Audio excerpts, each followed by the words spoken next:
What's up, fellow gamers? Phreak here, and it's time for the probably fairly large part 4 of my Targon expansion 1 set review. Targon set expansion 1 review. As I think I've said this in almost every video, the cards in the Targon set, this is going to be the last group of them until a month or so down the line. 2 months, I forget exactly. I'm sure it's said better somewhere else than what I'm giving you, but essentially there are eventually going to be more like Targon and Targon related cards coming out. We have the final couple champions in this video and the final followers and spells and whatnot. And then we're going to have the Demacian champion and the Bilgewater champion and the rest of them coming in a future update, and then the next few coming in another future update, as well as more Targon champions, because we're going to end with only 4 Targon champions. Some regions will remain at 5, and some regions will have 6. So there will be some champion imbalance. It doesn't mean that's necessarily a problem, because not all champions worked well together. Anyway, let's start talking about this. One thing that's going to be a little bit weird here. So we're going to finish up with the Nightfall cards with Diana. I didn't want to wait until Diana came out and make the Nightfall Daybreak part 3 even larger, but consider the first part of this video continuation to part 3 of that. And then we go into the very, very large, very intricate, save the best for last, Celestial Dragon part of the expansion, and it's going to be pretty big. And then also, there's a bunch of cards you can't main deck, and most of the art you're going to see here is not going to be in English. I have the list of the cards in English on my third monitor. I will read them off as we get to them, and we'll cover that. Okay, so let's finish up with Nightfall and Daybreak. Nightfall and Daybreak, for what it's worth. Daybreak, if you play this card as the first card you played this round, it gets its Daybreak effect on play. Nightfall, if this isn't the first card you played this round, it gets its Nightfall effect as an on-play effect. So you kind of play a Daybreak card, and then you can play Nightfall cards afterwards. So Diana is a Nightfall card. There's obviously the expected soft synergy with Leona cards, which are Daybreaks, and that you've activated Nightfall, you can play Diana, who's Nightfall. But Diana is a 2-cost 2/2 quick attack. Now, as a follower, that would be kind of mediocre. Honestly, I would take the 2-mana 3/1 follower as a better quick attack. The Piltover Zahn, I forget what she is actually called. It's a cannon, not a shield, when you block with her. And that card is like pretty good expeditions. It's okay. But then obviously it's not really playable and constructed, because why would you? There's not really quick attack archetype. If there was one, maybe that would matter, but it's not here. So Diana is a 2-mana 2/2 quick attack, which is meh. I mean, it's a meh in both cases. It's maybe like unplayable and constructed. Now, of course, when you Nightfall with her, so if you play a 1-mana burst spell, or if you wait till round 3 and play an Omen Hawk, then Diana, or something else, well, then Diana is a 2/2 quick attack challenger, and there aren't a lot of quick attack challengers in the game. That's really, really, really good. By the way, old Fiora used to have quick attack. Fiora 2 would have quick attack. That was abusive as hell. That was not okay. But essentially, hey, she has Nightfall on the round you play her to have Challenger. So she is a 2/2 quick attack Challenger on round 2 sometimes, on round 3 a lot of the time. Now that is actually quite good. That's immediately a 2-mana 2/2 that kills some other 2-drop, or in a pinch a 1-drop, maybe some even 3-drops, and gets you a free card advantage. That's really good. In Expeditions, that's a 4. In Constructed, honestly, that's going to have enough sort of wide range of play that, yeah, as a follower, this could be played in several decks. This would actually be a pretty decent card. Remove something, no big problem there. The level up is activated Nightfall 4 times. That is not difficult. Again, this is a champion that does not need to be in play to be leveled up. You can get Nightfall on, without doing anything special, and then playing Diana afterwards, which means that Diana 2 comes down not on curve, right? Much like Lucian. You're probably not flipping Lucian right away.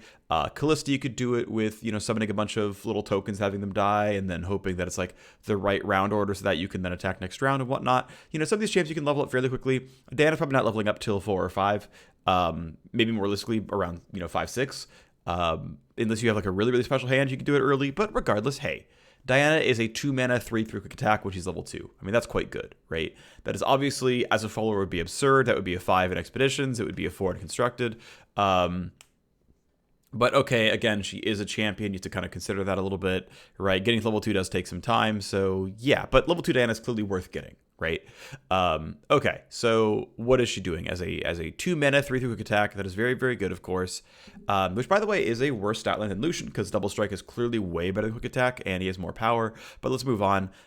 Nightfall, so when you play her as a Nightfall card, or when you activate another Nightfall, give me +2/+0 this round, and give me Challenger this round. So she is a continual 5/3 quick attack Challenger. That is very, very good. And the fact that it's 5 attack is going to be relevant a lot. I know I saw some comments online about like, oh, it's kind of too bad that Diana is a little underwhelming, but she's only a 2-drop. What can you do? But Diana 2 is not that hard to get to, right? Activating Nightfall 4 times is not that difficult. It's not the easiest thing ever, but it's not that hard. And at the end of the day, she is a 5/3 quick attack or a 7/3 quick attack with Challenger, meaning you are killing whatever card you're going for unless they frostbite you or unless they get barrier, or if they blow a really, really big combat trick like, you know, Fury of the North or something to really go hard. And then, hey, you know, maybe you've got another Nightfall burst spell in your hand somewhere that you can play to buff Diana even more and give her that extra 2 or 3 or whatever power.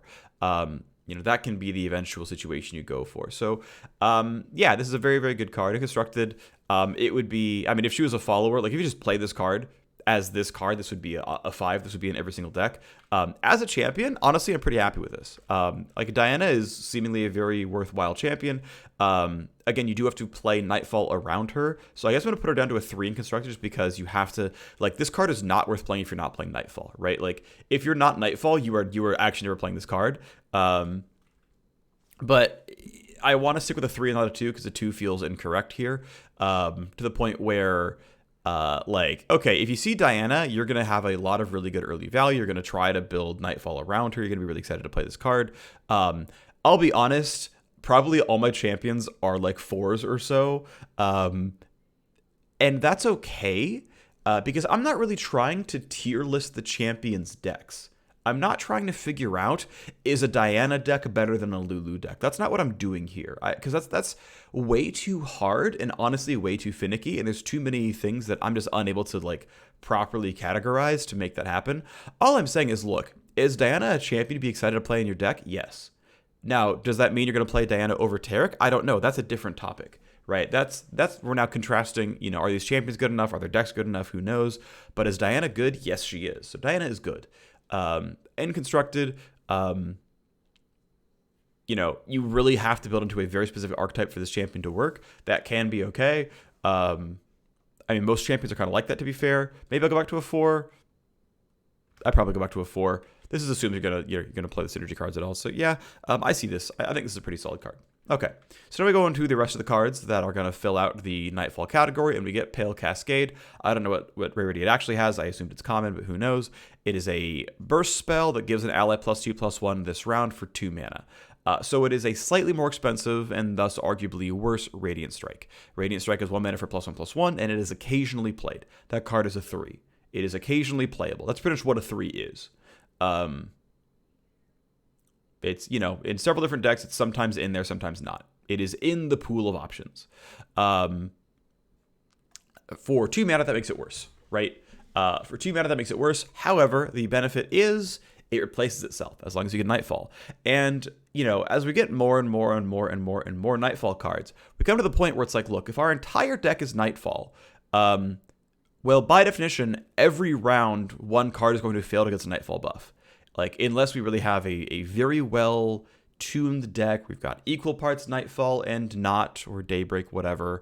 And, you know, we can guarantee that we always have something to warm up for us and then play Pale Cascade. Because what happens when someone open attacks? When someone open attacks, your only Daybreak card is, you know, the 5 mana 5/5 minion. You're like, well, I mean, I guess I Pale Cascade for +2/+1, and then Daybreak's gone, and then my other stuff doesn't do anything. So, Okay, that's okay. I guess I don't draw one, right? Whereas if you have control, you're like, I play the 5/5. It's always day for me. It's like, oh, it's always day. I can't play Pale Cascade. Got it. Right? Like, oops. So that's gonna be interesting to look at, right? That's gonna be its own little level of awkward. We'll see how it goes. But ultimately, look, can you get this to happen? Here's the thing. In my mind, expedition decks are often only about 1/4 spells. Especially, I think, in this kind of a deck archetype, you're probably only 1/4 spells. I would say a lot of the time, Pale Cascade is going to fail to draw one. But in the times where it does, this card is absurd. This card is incredibly good when it draws one. I'm going to still go for a pretty positive 4 here. And maybe I'm really heavily underrating how hard it is to get consistent Nightfall off. That could well be the case here. But I'm basically taking Nightfall and Daybreak as almost on play do X. That is almost certainly wrong. But that's what I'm saying here. This card, I mean, if this card wasn't Nightfall, it was just on play, it would be a 5, by the way. That's my honest take. I think this card's very good. I think you're going to play this card almost every time. Even if you fail the Nightfall, it's not that bad. You're overpaying by 1 mana. That's okay. That's an okay downside. The upside's great. So then we go into Cygnus the Moonstalker. Nightfall it's a 6 mana 4/2, which is abysmal. Like, it's a 0. Like, this card is a 0 without Nightfall, right? I want to be very clear about that. This card is absolutely unplayable without Nightfall. With Nightfall, give me and an ally elusive this round. So this is, a 4/2 elusive for 1 round. That's okay. It's going to make someone else elusive for a round, which is pretty good. And the thing is, like, the card Ghost was somewhat playable. Ghost was pretty good. It gave someone elusive. You could go for a finish there. You could, suddenly have elusive Zed and feel good about it. In Piltover and Zon, you could give elusive permanently, and no one played that card at all. Sunperk's map was basically unplayable. Had some Vine Expeditions. And this basically lets you play Ghost while still attaching it to a body. Now, the problem is, if this was, let's say, a 4 mana 4/4 that said give an ally elusive this round, this would be a pretty good card. You'd be playing an appropriate sized body on curve. You'd basically be drawing and playing the card Ghost instantly, which is a pretty good on summon effect. Like, yeah, that's pretty good. Like, you're going to get a pretty good swing out of that one. Enjoy your Zed being elusive. That's going to be pretty solid. That's going to be some good stuff. Overpaying by 3 mana for a 4/2 elusive that, like, it's gonna get Mystic Shot, right? Like, this thing is, I mean, it might live and it might hit for 4. Like, this might be a card that does hit face and that removal is just a little bit too unreliable, and so this guy is going to hit once. This is kind of the aggro card that you play as maybe the finisher on Nightfall, where, right, and that's where it's placed, right? Like, this card is aggressively statted so that it, as a 4/2 elusive, can attack and hit face for 4 and buff your other 6 attack unit and just win the game, right? Like, you're trying to play this to buff Nocturne and swing for the fences. That is the only thing this card can do. So I will give it a very generous 2 in Constructed, because this is Nightfall aggro's finisher. It is nothing else. Like, this is basically Jettison. This card is unplayable in most decks. Even though Nightfall is not that hard to get, and, like, meanwhile Toss 4 is literally useless, this is not complete trash. But it's very, very bad, and thus, in a constructed environment, unplayable unless it's your aggro finisher in arguably only a Nightfall deck. But round 6 is about the right time for a finisher, right? This is the round that Darius comes down, and Darius often comes down as level 2, right? Well, if Darius is coming down because your opponent has 9 health, Cygnus the Moonstalker is going to win the game because your opponent's at 9 health. So it is Jettison in that regard. In Expeditions, I think this is just an unplayable card. I just, like, yes, it'll sneak some damage in, but Expeditions, I think, just generally speaking, don't pace out the same way. They need value more often than this, and you're just not going to get value here. I would almost never draft this card. So then we go on to Hush. I have seen a lot of talk about Hush. People seem to think Hush is, like, the most overpowered card ever. Silence a unit this round, not a follower. So this is the second time, I believe, this set. The other one being the Solari Daybreak, deal 6 and silence card that is slow. This is burst speed silence. Silence a unit this round, create a fleeting hush in hand. I do not know if Spell Shield will break the create a fleeting hush in hand condition. I am not sure. Now, I want to point out that Purify is somewhat playable and it costs 2 and it's permanent. This costs 3 and is not permanent, but of course can hit multiple things down the line. So, hey, we are in combat and my opponent plays 6 mana for back-to-back. And I go, hush, hush, I've answered back-to-back. My opponent plays 3 mana freeze spell, Flash Freeze. They play Flash Freeze on me.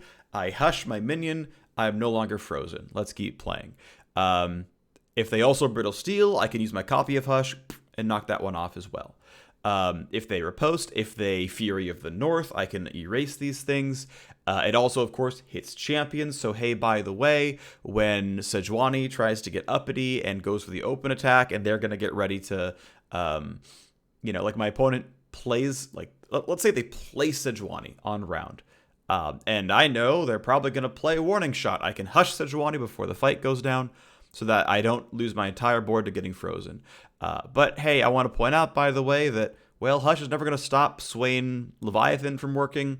It, depending on play order, can kind of slow down some of the Twisted Fate stuff at level 2. Obviously, when we looked at champions like Leona and Nocturne and Diana, they have effects that you can kind of hush in the middle of things. There are a lot of champions that do get fairly big buffs. I mean, hushing a Vi back down to a 2/4 is so very strong.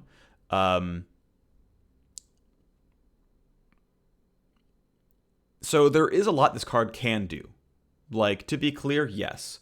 There's a lot that you can do with silencing champions and getting to silence multiple things on the board. Sure. At the end of the day, though, we're going to start with expeditions. This is maybe a 3. So here's the thing, right? It is a combat trick. Like, Hush is basically Prismatic Barrier. Well, okay, it's basically a riposte, right? It's saying, okay, my opponent is fighting me. I have a minion. They're a minion. But the thing is, it's a riposte only if they have Fury of the North, something like that. Like, it has absolutely no proactive value. I think there are very few things this card is good at because you basically have to get into combat and then hush the unit and be like, your on death effect is going to be broken, Cursed Keeper. And then they go, okay, I mean, I guess you spent 3 mana to kill an Escaped Abomination. That's not bad. Cool, it's gotcha. I mean, gotcha's pretty solid, but okay. Or, you hush the Cursed Keeper and they just don't kill it that round, right? They find some other way to, like, Grasp of the Undying your 2-drop or whatever. And yeah, that's kind of awkward too, but okay, well, Cursed Keeper's got his last breath effect back. So the fact that Hush doesn't actually do anything proactive is a concern. That said, though, it is functionally deny for burst speed buff spells. It is deny for burst speed debuff spells. And it can ruin champion interactions. That is probably common enough that Hush is playable. Like, again, it does absolutely nothing proactively. And there are plenty of other spell effects that aren't hushable, right? Like, if I cast True Shot Barrage or, something similar, it's like, well, I can cast Deny on that, but you can't use Hush on that. And so I'm trying to figure out, like, exactly how usable this is. Obviously, buff spells are fairly common. In Expeditions, there's not that many, and I would say that even Champion Synergy is not that absurdly important either. I don't know how this works with, like, keeping Garen from leveling up. Right? Garen has struck once. Garen goes to second strike. You silence Garen on that round. When the silence wears off, does Garen realize he's struck twice and then level up afterwards? Or does Garen, like... I don't know that answer, right? I don't know how much it messes with level up conditions. I just don't know. Like, because he's still struck, but does the tracker turn off? I just don't know that answer. Yeah, I mean, so I'm gonna keep a 3 for Expeditions. I'm tempted to go 2. I really am. because I actually think the number of cases where this card does anything good is actually pretty minor. I really think that. I think this card is actually weirdly situational. In Constructed, it's a bit better, right? In Constructed, you're probably playing this card. I am not certain it's a 5. It might be, right? But I mean, I think about like Ezreal combo decks, and it's like, okay, people play Ezreal on rounds where, you know, he can't be removed anymore. It's like, sorry, you know, they've either got enough mushroom caps that they're ready to go, that if you were to like cast Mystic Shot or get excited or whatever, or, you know, whatever like combo of damage spells that Ezreal would live. And of course, if you hush, then hey, you get to do the thing. And then that means like you would hush and then Mystic Shot, and then okay, the Ezreal combo can't go off. And that's obviously pretty decent, but you know, if they have second Ezreal, okay, they just try again. I don't know. Like, I'll go with a 4. I think this card can be very good. It really can interrupt a lot of things. But I think there are also probably enough like Zoo-esque decks where you're like, okay, so I cast Hush and I like, you know, here, let's just like scroll up to a random thing. Like, all right, I got rid of 3 attack and overwhelm for 1 round. It's like, yeah, but like, doesn't Flash Freeze just do that better? Isn't Flash Freeze just better Hush against this card? Just like outright, just immediately, obviously a better card. I'm gonna Hush 2 things. Okay, well, Glacial Storm is a better Hush, right? Like, there's a lot of those. And don't get me wrong, right? Like, Flash Freeze is a solid card, and the 6 mana Freeze 2 is a solid card, and Brittle Steel is a good card. But like, I think people are fairly overrating how good Hush is. I'll stick with a 4. It is probably good. You are probably, you know, willing to play it in your deck. You're probably not playing 3 in the deck. But yeah, there's probably some decent stuff here. Let's move on. Let's go over to Poro Cannon. Poro Cannon, to play me, discard 1, then it costs 0, by the way. Create 2 Daring Poros in hand. So basically, you play this deck to replace it and some other card, whatever the worst card in your hand is, become 1/1 for 1 elusive Poros. This is in Piltover and Zon. Piltover and Zon has elusive Poro, so Piltover and Zon has more elusive Poros. They are very slightly pushing you towards playing more Piltover and Zon in the Poro tribal. Maybe there are also down the line going to be more Poros in other regions throughout the rest of this set, as we in a couple of months see more cards. I could see it. I'm not sure. Keep in mind, this is not a Poro card, so in an earlier part, we talked about there was a draw spell in, I think, Freljord that looked for Yetis, Elnuks, and Poros and drew any of them from the top 4. This is not going to get nabbed as far as I can tell. Is this card good? No. This card is absolutely terrible. But that's okay, because it's there for people who want to play Poros, and that's fine. If you're trying to win, you're not playing this card. If, you know, I guess this could theoretically exist as like an Ezreal combo piece, and if you like really need, you know, elusive chump blockers out of nowhere. And the other thing I will say is this isn't Piltover and Zon, which is a discard synergy deck, right? It often wants to bring Noxus alongside as well for Vision. It wants to play you know, Scrap Scuttler and Flame Chompers, you know, things you discard and get value out of. So there's something there. You know, you run all these Puff Cap cards so that you have a bunch of extra tokens to discard in your hand. And hey, to play a 0-cost spell, that can be useful. It's an Ezreal trigger and things like that. It is a spell for things like Plaza Guardian, but I really don't think this card is good. Okay, so let's move on. And we're now going to essentially the second part of this, which is we are now into the Irelian Soul version of this. So that's the end of Daybreak Nightfall. We've now got some new mechanics. We have Invoke. So Invoke shows you 3 options and you pick one. And as far as I can tell, and maybe I'm wrong, but I'm pretty sure I'm right about this one, there is a very specific set of cards that can be invoked. There is a minion and a spell, each at 0, 1, 2, 3, 4, 5, all the way through 10 cost. Right? So there's a 0-cost spell, a 0-cost minion, and there's a 10-cost spell and a 10-cost minion. And then everything in between. In general, invoked cards are slightly overpowered, to the tune of they probably cost 1 mana less than they should, to roughly 1/2 a mana less than they should. So another way of thinking about this, if you want to like not think about anything else at all, also all those cards are celestial. They are celestial as a type, so when celestial cards cost 1 less, they are now 2 mana cheaper than they should be. So as a very, very simple gauge for how strong the invoke, keyword should be, is basically it is draw a card and gain 1 mana, right? Or make this card cost 1 less, draw a card, right? So this is a 4 mana 2/3. Further celestial cards cost 1 less as long as this thing is in play.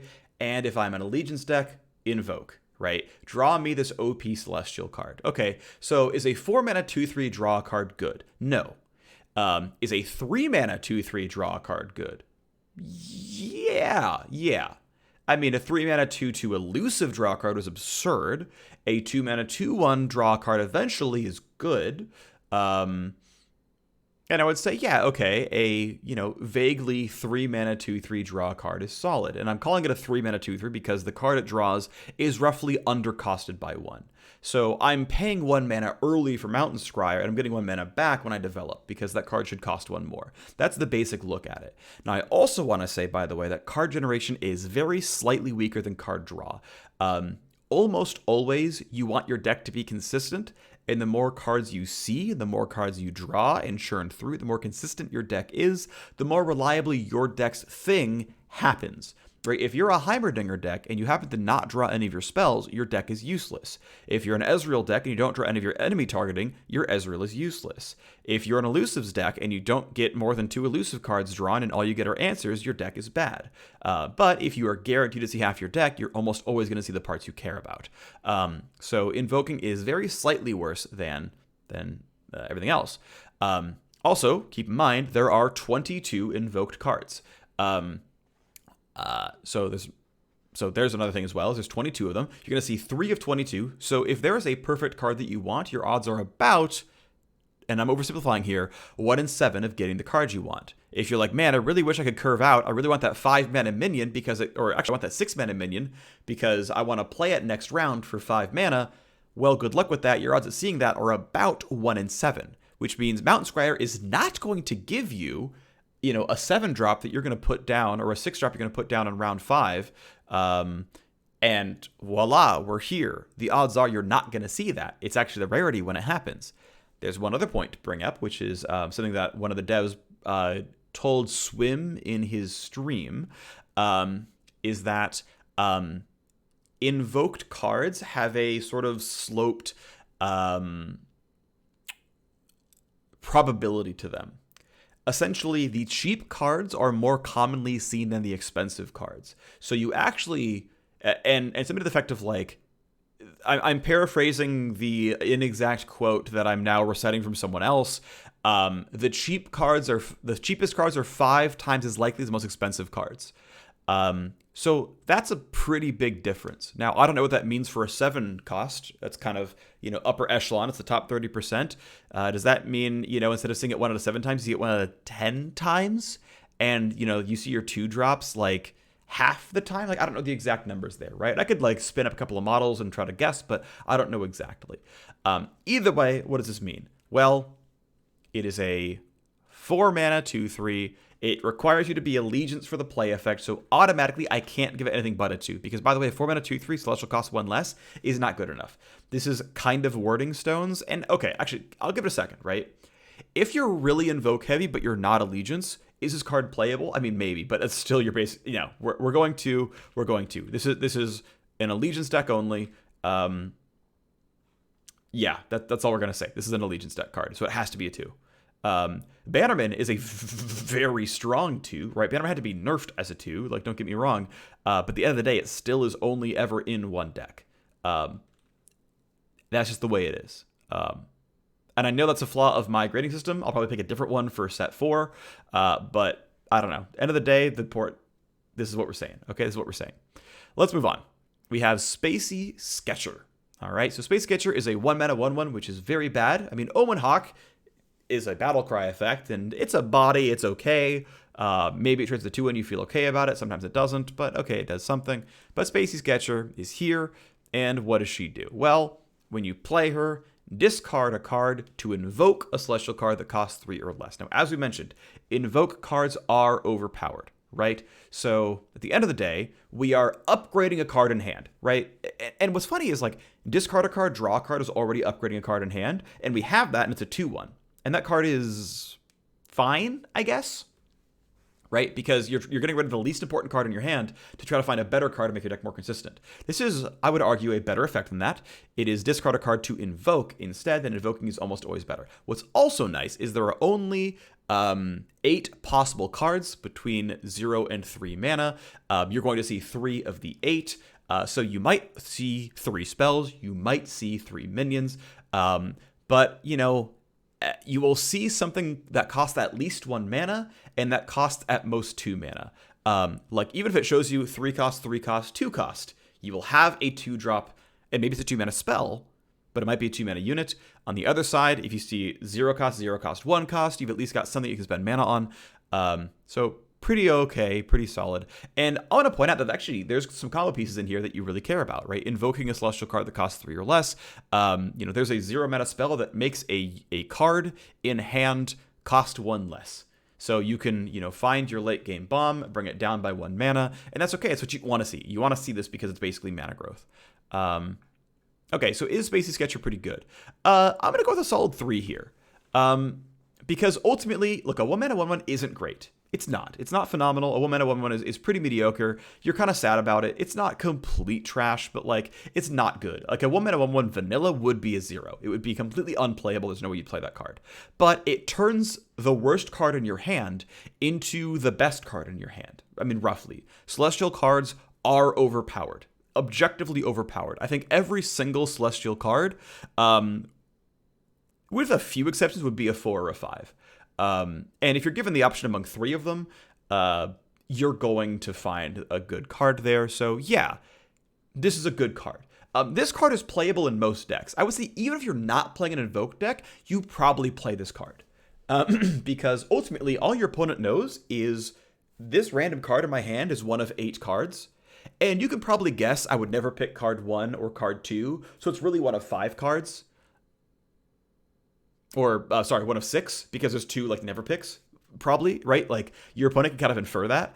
But this card is still quite good. It might even be a 4, honestly. I'm gonna lean towards a 4. In fact, it's more of a 4 in Expedition than it is in Constructed, because Expedition cards are weaker, right? When you are forced to pick the worst card in the game, Mushroom Puffcaps, the literal worst card in Expeditions, and you get to discard that and instead make an Invoke card, you're like, oh my god, my deck doesn't suck anymore. This is, yeah, I think this is a 4 in Expeditions. I'm going to stick with a 3 in Constructed because Constructed decks are actually good. But this is very good in an Invoke deck. Anything that keeps track of invoking over the course of time, which a few cards do, you're about it. All right, let's move forward. We now get Lunari Priestess. I am a 3-mana 2/1 that invokes. Okay, so if I can get Nightfall to happen, I am a 3-mana 2/1 draw card. Okay, well, let's think about this again. Okay? A 3-mana 2/2 draw card is fine. I have 1 less health. I have a requirement before I can do it, but the card I draw is overpowered. I'm cool with saying... Now, here's the difficulty, okay?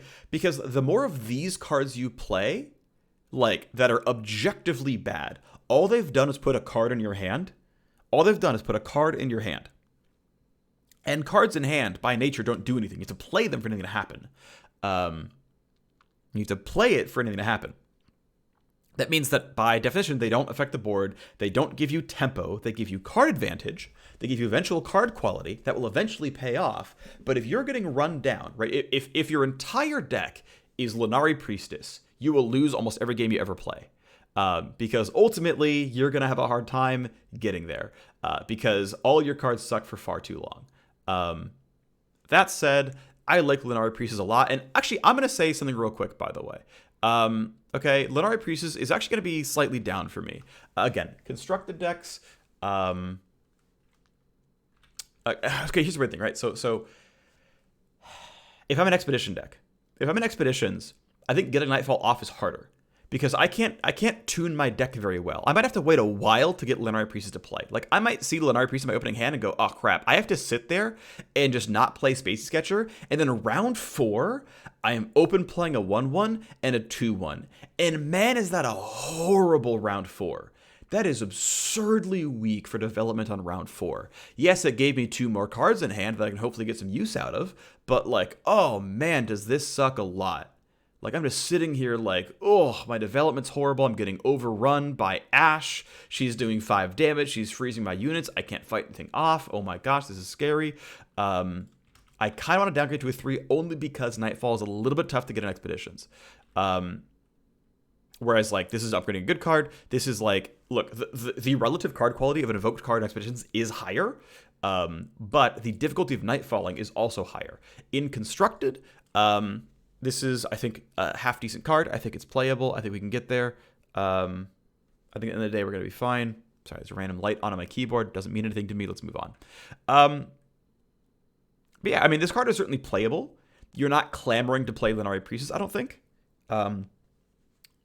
You're not just like jamming it in there because, again, the body is very weak. And I really need to reiterate, the body is very, very weak. This is 2 mana too much. This is more than 2 mana too much, right? Because a 1 mana 2/1 is an unplayable card. A 1 mana 2/1 with text is actually okay, but keep in mind the current 1 mana cards we have are 2/2s that become 3/3s without much like extra investment.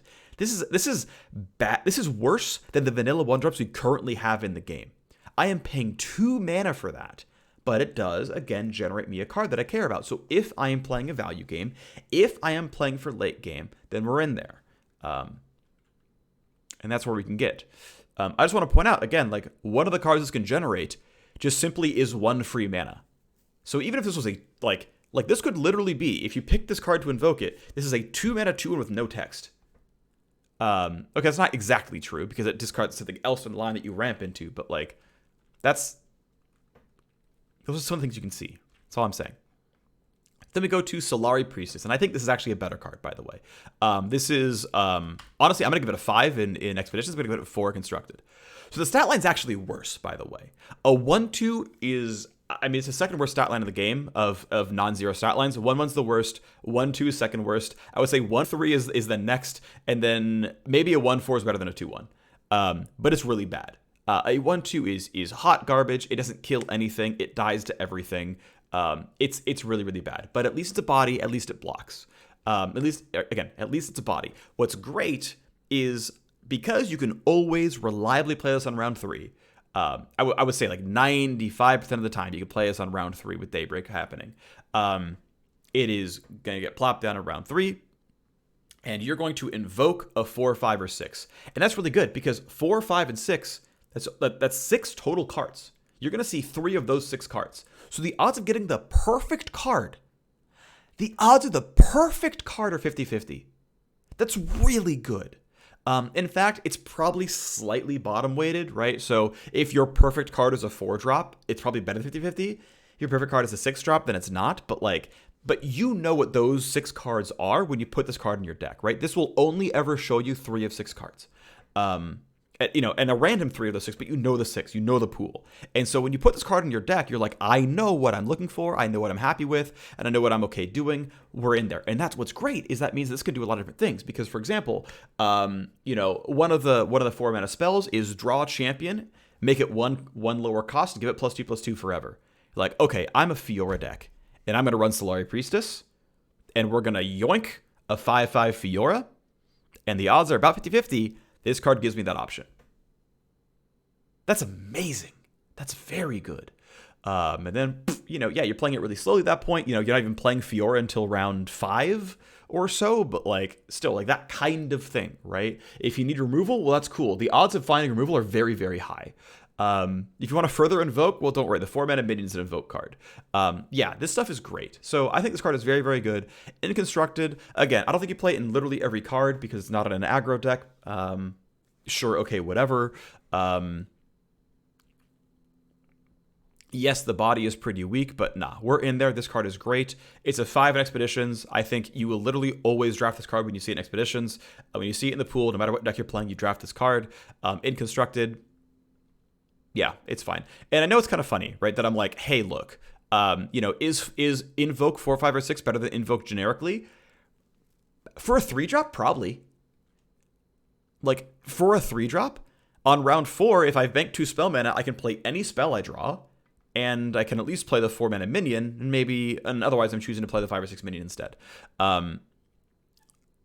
Yeah, Nightfall is a pretty big down. Is a lot harder here, like ultimately, because you're trying to get this stuff on curve to go, and doing this on curve is hard. So yeah, I think Daybreak is maybe a stronger keyword than Nightfall in terms of like it being easier to do. But yeah, here we are. This is where I sort of rate the card. I think the text is better, and I think the requirement is better, even though the body is slightly worse. All right, we then have a 5-drop with no text on it. It's a 5-mana 3/5. That would be a dead card. This card is roughly overcosted by 1.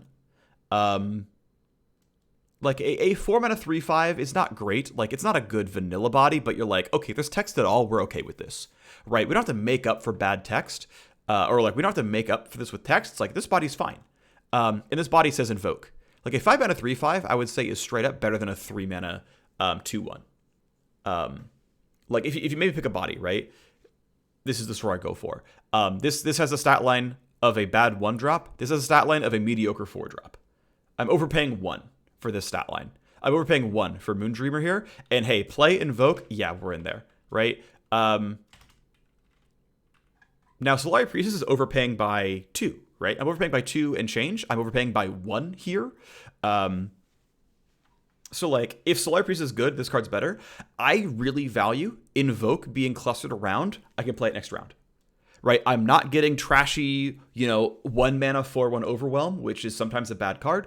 I'm getting something that is quite good, that I'm going to play on curve, that is high value. We're in there, right? Bam. We make the tempo play. We make up for how bad Solari Priestess is as a body.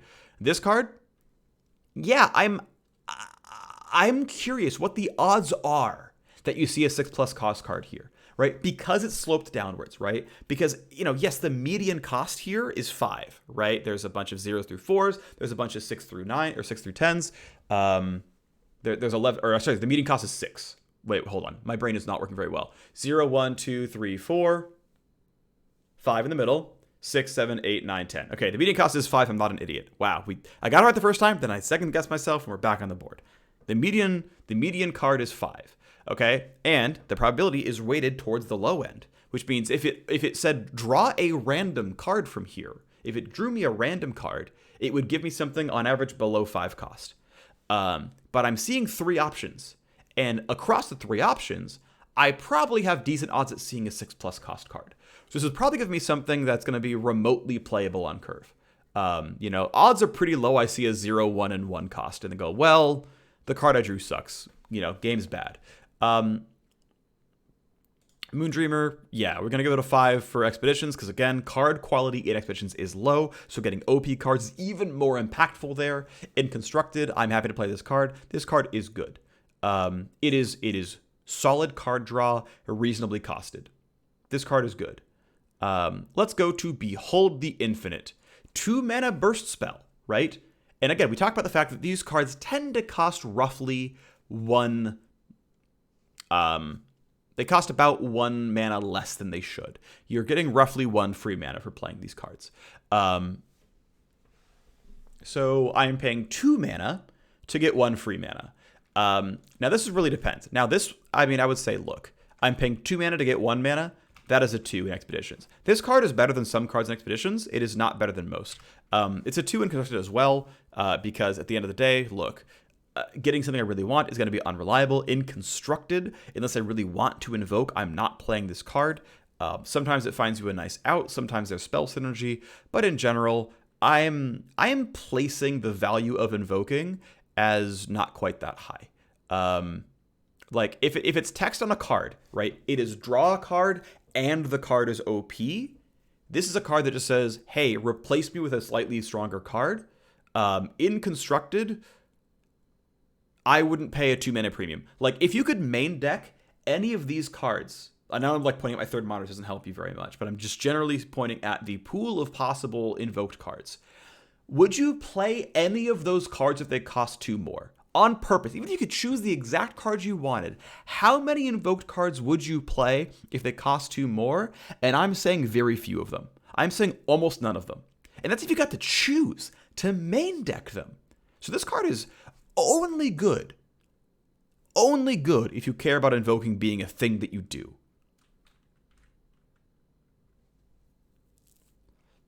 Let's go to the next card, which is, okay, so here are the big list of invoke cards, and I guess we'll just do this now. So we'll take the break, and these are going to be in a lot of foreign languages. I have the list here. Okay, so 0 mana burst speed spell, reduce the cost of a card in hand by 1.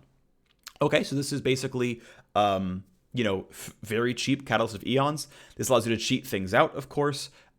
There's a lot of possible combo pieces here. Like, this is very, very good. And what's really good about it is the threat of it. Saying, hey, by the way, what if my deny costs 3 mana? What if vengeance costs 6? Like, that's really, really, really good. And what's nice, by the way, is...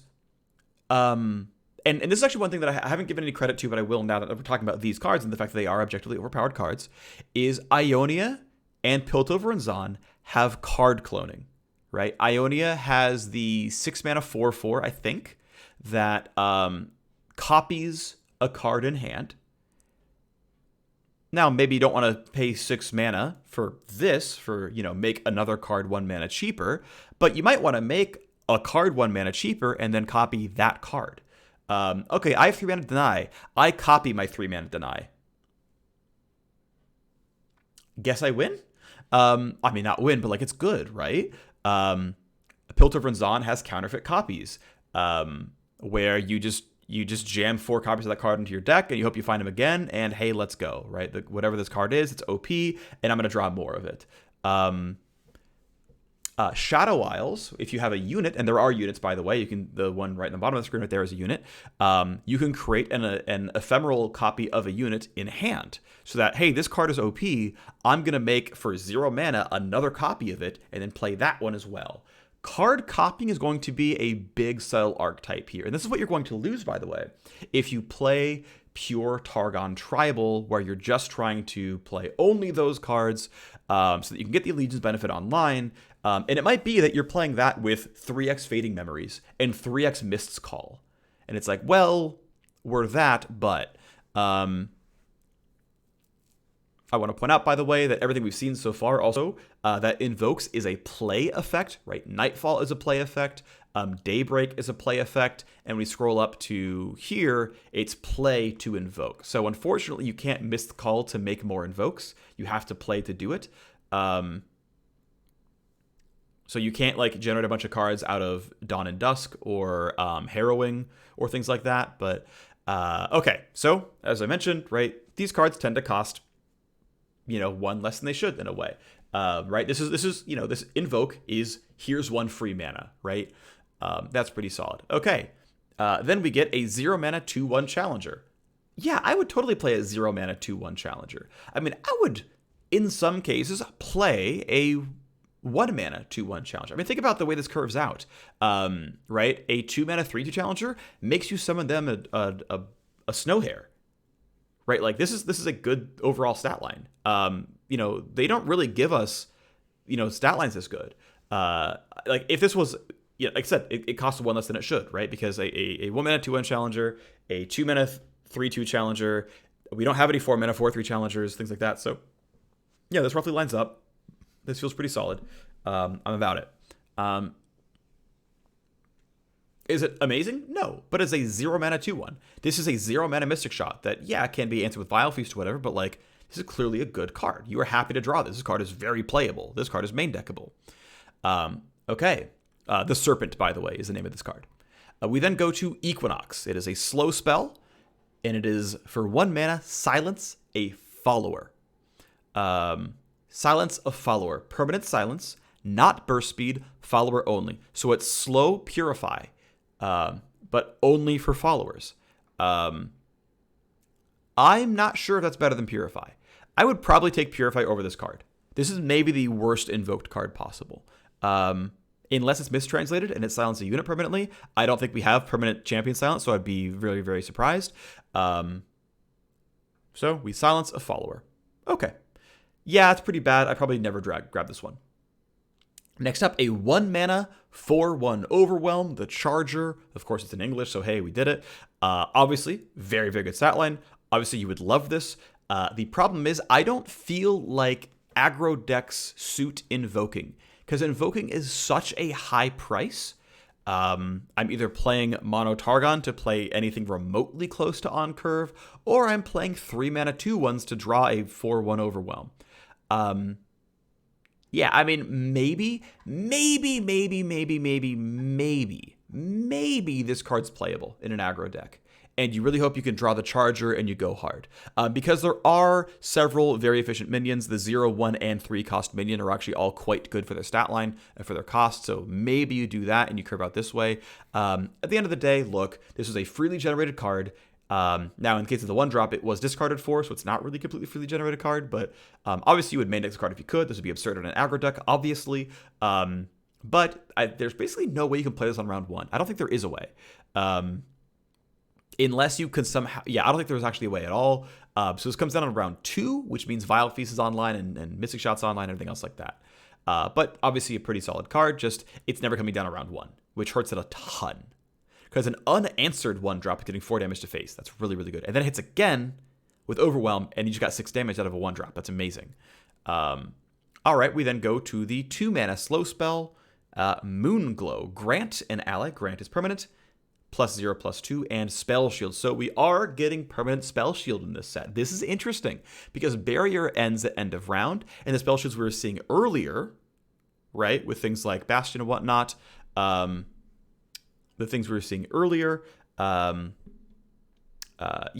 1 round only. Now keep in mind, we have Tarek, who does spell duplication. The last spell you played on me, now it does say this round, is copied and put on my teammate. But it does mean that you can give Tarek and someone else a permanent spell shield. So if they don't fight those things, they have spell shield for the next round. Tarek is in Targon.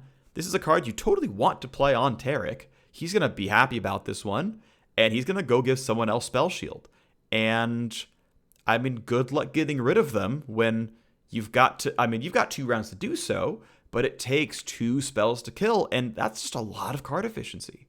Now, it is slow. So when you play this, and they Mystic Shot your Tarek, you lose Tarek and this card. Slow speed buffs are very difficult to use. And they're difficult to use. They're difficult to play because as soon as they say, I was saving Mystic Shot mana. I was saving Will of Ionia. This card is nothing. We bounced Tarek back to hand, and we traded your card out, and we went up in tempo. It's like, this can be very difficult to do. You're going to basically play this card and hope. And it's like, look, this card was freely generated, but you did play a premium in unit stats to do this. So you've got to kind of play it on a unit from a moment of strength, or have Deny Mana ready to go to stop to stop the Will of Ionia or whatever. You might even need some kind of burst speed spell shield so that you can put it down in time to block the first one. And then when Mystic Shot fizzles, you're like, now it has spell shield for real. Let's go. Difficult to use, but like this card would be OP as a 2-cost card, right? You would definitely main deck this. We then go to a very, very strong card, the Messenger. This card is an absolute 5. It is a 2-mana 2/2 draw card. This card is amazing. This card is very, very strong. When in doubt, just pick this thing. It's cute. It's an adorable dog. It looks kind of like mine. It's a nice little French bulldog. He is the messenger, and he's just great. He's just a precious little boy. We pet the card. We're happy about this one. Let's go. Yeah, I mean, look, all you can say is, like, if you can generate this to play on round 2, you're very happy. Right? You play Spacey Skecher on round 1. You kind of hate playing a woman, but it's okay. And then if you can reliably get the messenger, you play 2 mana 2/2 draw a card, and you're like, yo, we're good. Like, yeah, I'm not playing up on tempo, but I'm just like up a card now. Yeah, that was worth. We're good here. We're happy with this one. Overall solid. Good card overall. Cool beans. We then go to Crescent Strike. It is a 3-mana slow spell, stun 2 enemies. Now, this is mostly good on offense to set up for your attack. On defense, it can be tough because, people don't always develop first. But are stunning 2 things good? Absolutely they are. This is great. This is a good effect. Obviously, if it was fast speed, this card would be just the most broken card ever. At slow, it can be tough. But yeah, this is a solid card as well. I like it. We then go to the next OP minion, and it is a 3-mana minion, the Joker, 3-mana 3/3 evasion. Clearly OP, very, very, very good card. This would be a 4 and constructed. Yeah, this is good. I mean, keep in mind that, like, the constructed cards that actually exist, to be fair, they're not really played, are 4-mana 2/3s, right? It's like, look. Yeah, 3-mana 3/3, very, very good. Absolutely great card. We play this. We like these. This is really, really nice. Now, again, it's very strange because you can find this as a defender when you see Teemo or Greenglade Duo or anything else like that. This will solidly block elusives, no problem.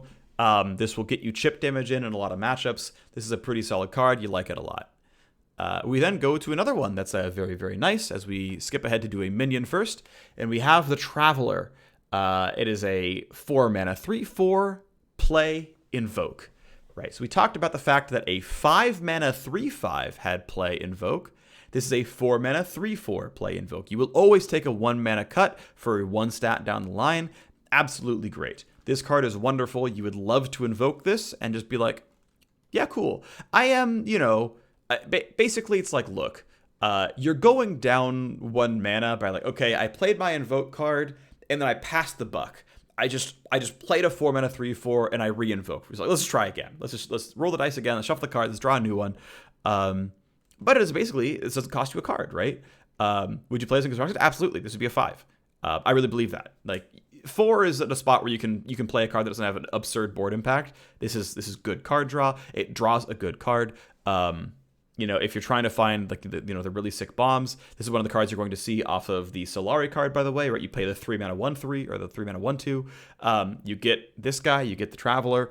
And you're like, cool, great, let's keep going. Let's bam, jam this down on 4, invoke a new card. And you're not even running it on card quality. Like you can throw your Solari card down as a chump blocker. This thing trades with a 4/3. There's a lot of those.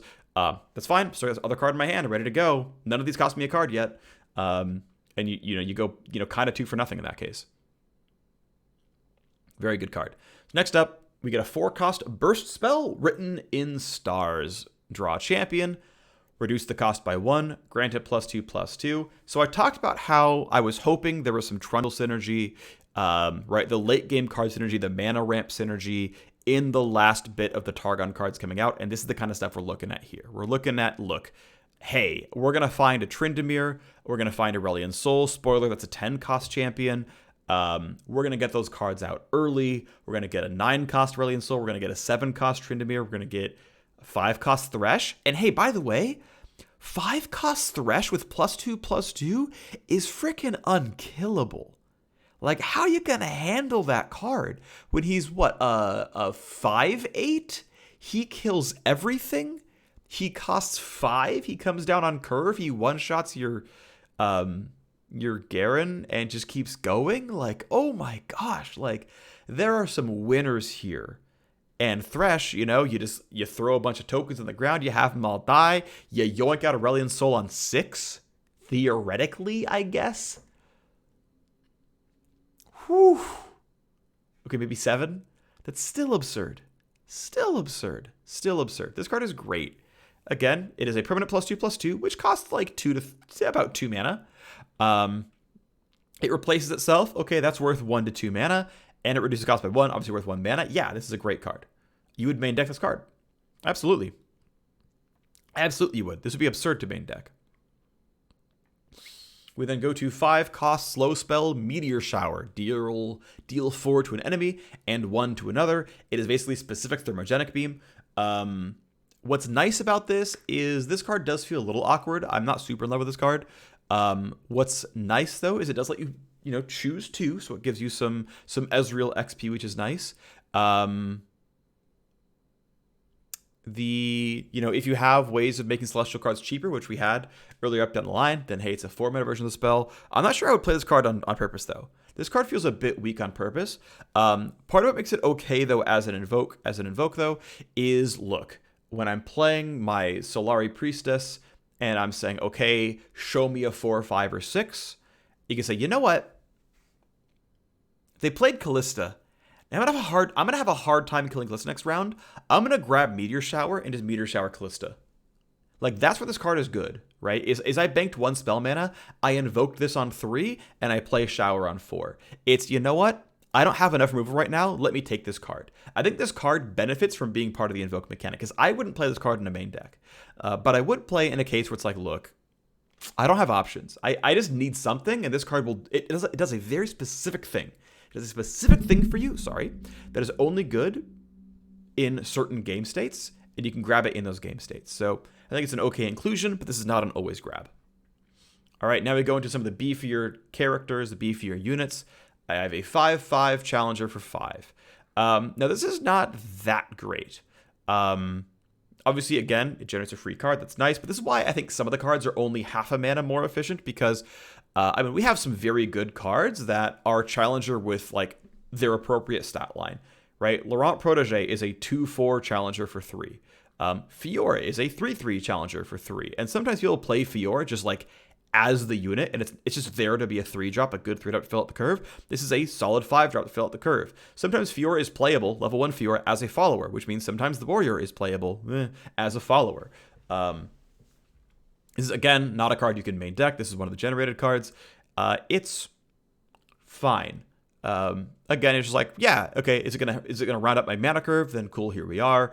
But yeah, these cards aren't like, these cards are all solid at this point. Like, none of them seem really, really absurd. They're just like, yeah, it's a 5/5/5 challenger. That's pretty good. All right, we then go into the 6 cost. We have Comets or something similar, and it's a slow mana spell that is obliterate an enemy. Obliterate, not kill. So Vengeance kills, but it allows you to use on death effects. Vengeance is also fast speed. This is slow speed, so cannot be used in combat, but it obliterates it. This loses to deny. It loses to spell shield. But you can't Mist Call to get it back. You can't Rekindler to get it back. You don't get it back with Harrowing.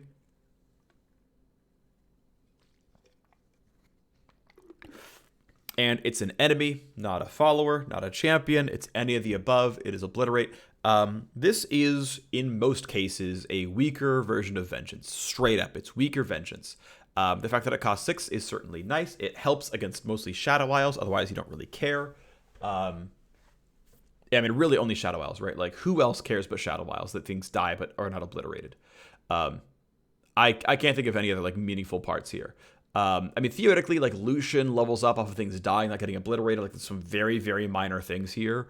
But, like, it's nice that it comes down 1 round early.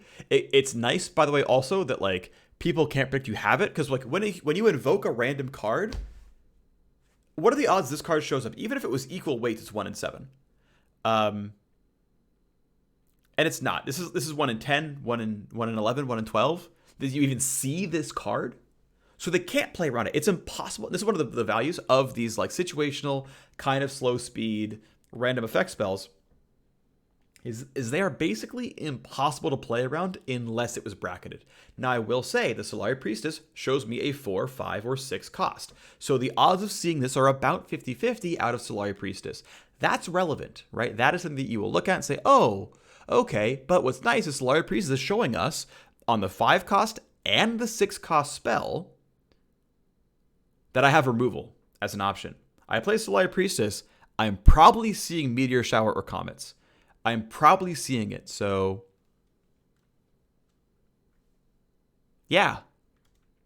She's going to generate some removal. And the removal's not great, but it's removal that your opponent can't always play around. Worth a thought. Okay, then we go into the 6 mana followers. The one you actually grab, by the way, is the Golden Sister. So the Golden Sister is as it's slightly cut off, there we go, is a 6 mana 4/3 lifesteal. Yep, okay, great.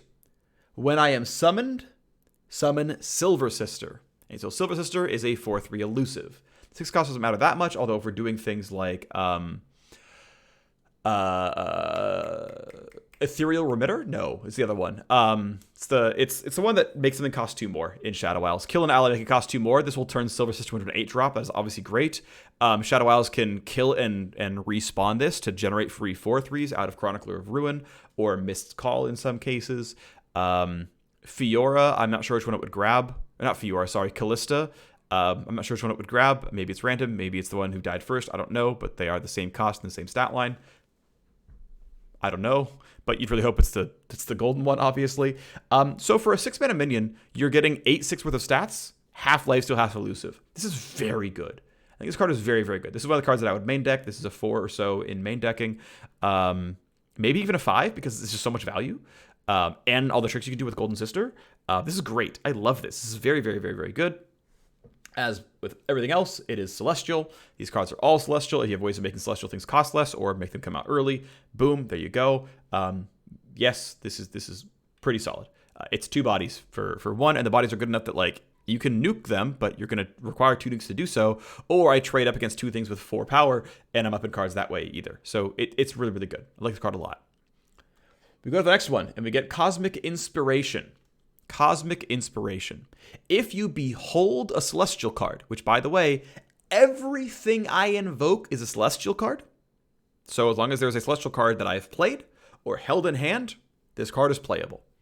Slow speed, 7 mana spell. If you behold a Celestial card, if that is the case, give all allies everywhere +2/+2. So now, because this is translated, I'm assuming that because of the everywhere wording, this is grant. This is grant all allies everywhere +2/+2. Now, I want to point out that I don't believe we have any ways of doing targeted invokes of 7 mana or higher, right? The targeted invokes stopped at 6. So at 7+, we get into the really wacky stuff. We get into the really, really, really absurd stuff. That is absolutely game-winning, that are just absolute bombs in their own right. Now, 7, 8, 9, and 10 cost, right? 4 of the 11 costs. So roughly a third of the cards are in this territory. But the problem is, again, we're invoking with weighted odds, where it's, 5x is likely for 1s is 10s. So I don't know exactly the weighting overall, but that means we're seeing, instead of expected value, seeing 1 of these per invoke, because it's 1/3 of the cards, we see 3 cards. So, the math, you're not going to get 1 per even if it was flat, but decent odds of seeing something this good every invoke. The odds are getting lower. And this is probably why we start wanting to see more invoke cards, because we want another one in hand so that this can actually do its thing, but also you want to increase the odds you see something this good. This is actually what I believe the payoff is for an invoke deck, is something this good.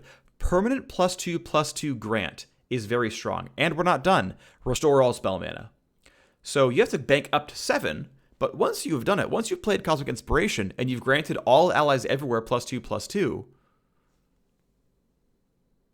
you have 3 more spell mana to spend. We're ready to go. Ready to do other stuff. And,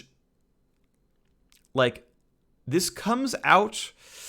here's the weird thing, right? Because Freljord has their 5 mana 5/5 that buffs their entire deck. But it doesn't buff their hand. That's important. It doesn't buff the cards on board.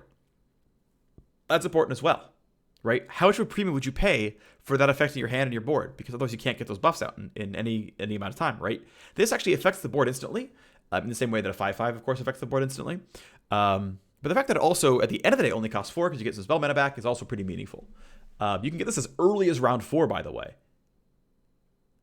This is a blowout on round 4. If you can play this on round 4, I think you just win almost every single game. This card is amazing. This card is very, very, very good. So then we go to the Destroyer. The Destroyer, a 7 mana minion. I know it's a little bit hard to read. 7 mana 7/7. Okay. Overwhelm and Spell Shield. Remember, Spell Shield is innately permanent. It says this round, but it doesn't. So it is a permanent Overwhelm, Spell Shield until you pop it. It's not like it comes back every round. It just has Spell Shield until you pop it. Not like Tough, where it's always tough. It's like permanent. It's just like, it doesn't end on the round. That's all. When I am summoned, grant me +1/+0 for each celestial card you have played this game, right? So now we're tracking invoking because we're tracking invoking via tracking celestials. Now I want to point out, we have yet to see a celestial, as far as I can tell, that isn't invoked. That might change down the line, but I haven't seen one yet. So if I have invoked cards, the more I have invoked and played, and then I invoke and I play Destroyer, I am going to assume, I don't know for sure, that Destroyer self-buffs. Destroyer is summoned, and because you played Destroyer, each celestial card you played this game, it's not other celestial card you played this game. If they wanted to be clear, they could have said that. Maybe it is the case, they didn't say it. That means this is at least, I mean, this is honestly, you know, it's a 7 mana 10/7 Overwhelm Spell Shield. So you can't Vengeance this. You have to Vengeance and Vile Feast.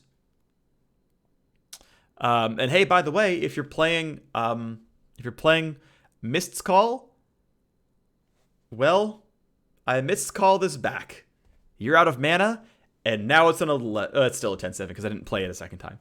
But it's time to get the buffs back. Like, this thing is such a good finisher. I mean, this thing is abusively hard to get rid of. Yeah, sure. If you have a 7-attack minion to defend on 7 to go for it, you know, Tryndamere's ready to go in time or something, or your Trundle's all buffed up, then great. But hey, when Leona says stun the strongest enemy, eat Spell Shield. Okay, I'm swinging. Have fun. Have fun. Yeah, this is the payoff. The 7+ cost cards are the payoff for Invoke. And, I mean, they are game winners so far. This card is very good. I mean, without the extra text, a 7/7 Overwhelm Spell Shield would be main deckable. This is the payoff you'd get for a level 2 champion. Like, this is roughly Darius power level, right? Like, Darius is a 10/6 for 6 with an if statement and Overwhelm, but no other text. This is going to be a 10/7, at least. Yeah, you pay one more for Spell Shield. This, I mean, I believe firmly this is a better finisher than Darius. So if you're remotely aggressive at all, the Destroyer. Now you have to find it, you have to invoke it, but this card is sick. All right, we go to cost 8 slow spell, Tomb of the Universe. Roughly, I'm not sure the exact translation. This is the translation that I've been given. Slow speed, 8 cost spell. If you behold a celestial card, yep, great, sure. Obliterate all enemy units with 3 or less power. So this will kill Teemo, this will kill Ezreal, this will kill Lulu, you know, Taric, etc., sure. If they have Spell Shield, it will survive. It will just bypass that one thing. But obliterate all enemy units. All enemy units with 3 or less power. And you can play this as early as round 5. Now, I want to point out, right, these are all Behold a Celestial card. What's interesting, by the way, is these are spells that Behold a Celestial card. So if you manage to invoke the Destroyer or some other really big minion, if you manage to invoke a really big minion, it's just going to be there waiting, right? Because it's not going away. It's not getting played until round 8 or 9 or whatever. So these cards are going to be used for that. But again, it also means that if you ever do invoke this card, like imagine this, right? Like, there's something really important here. Something really, really important here, which is if you're playing your celestial cards that you've invoked on curve, you know, to get your tempo back, to do all these things, you know, and then, okay, we played on curve, and then we play, you know, Moondreamer, and we make Tomb of the Universe. I have literally nothing to allow me to play Tomb of the Universe. This card is literally a non-card until I get a new invoke. And that can be a problem, right? I have to invoke a new card and wait for that one, and that's a drawback that is non-trivial. It's going to require a lot of thought behind the players to say, ooh, I would really like to make this card one cheaper, but I need to behold it so that I can actually play Supernova or Tomb of the Universe or whatever.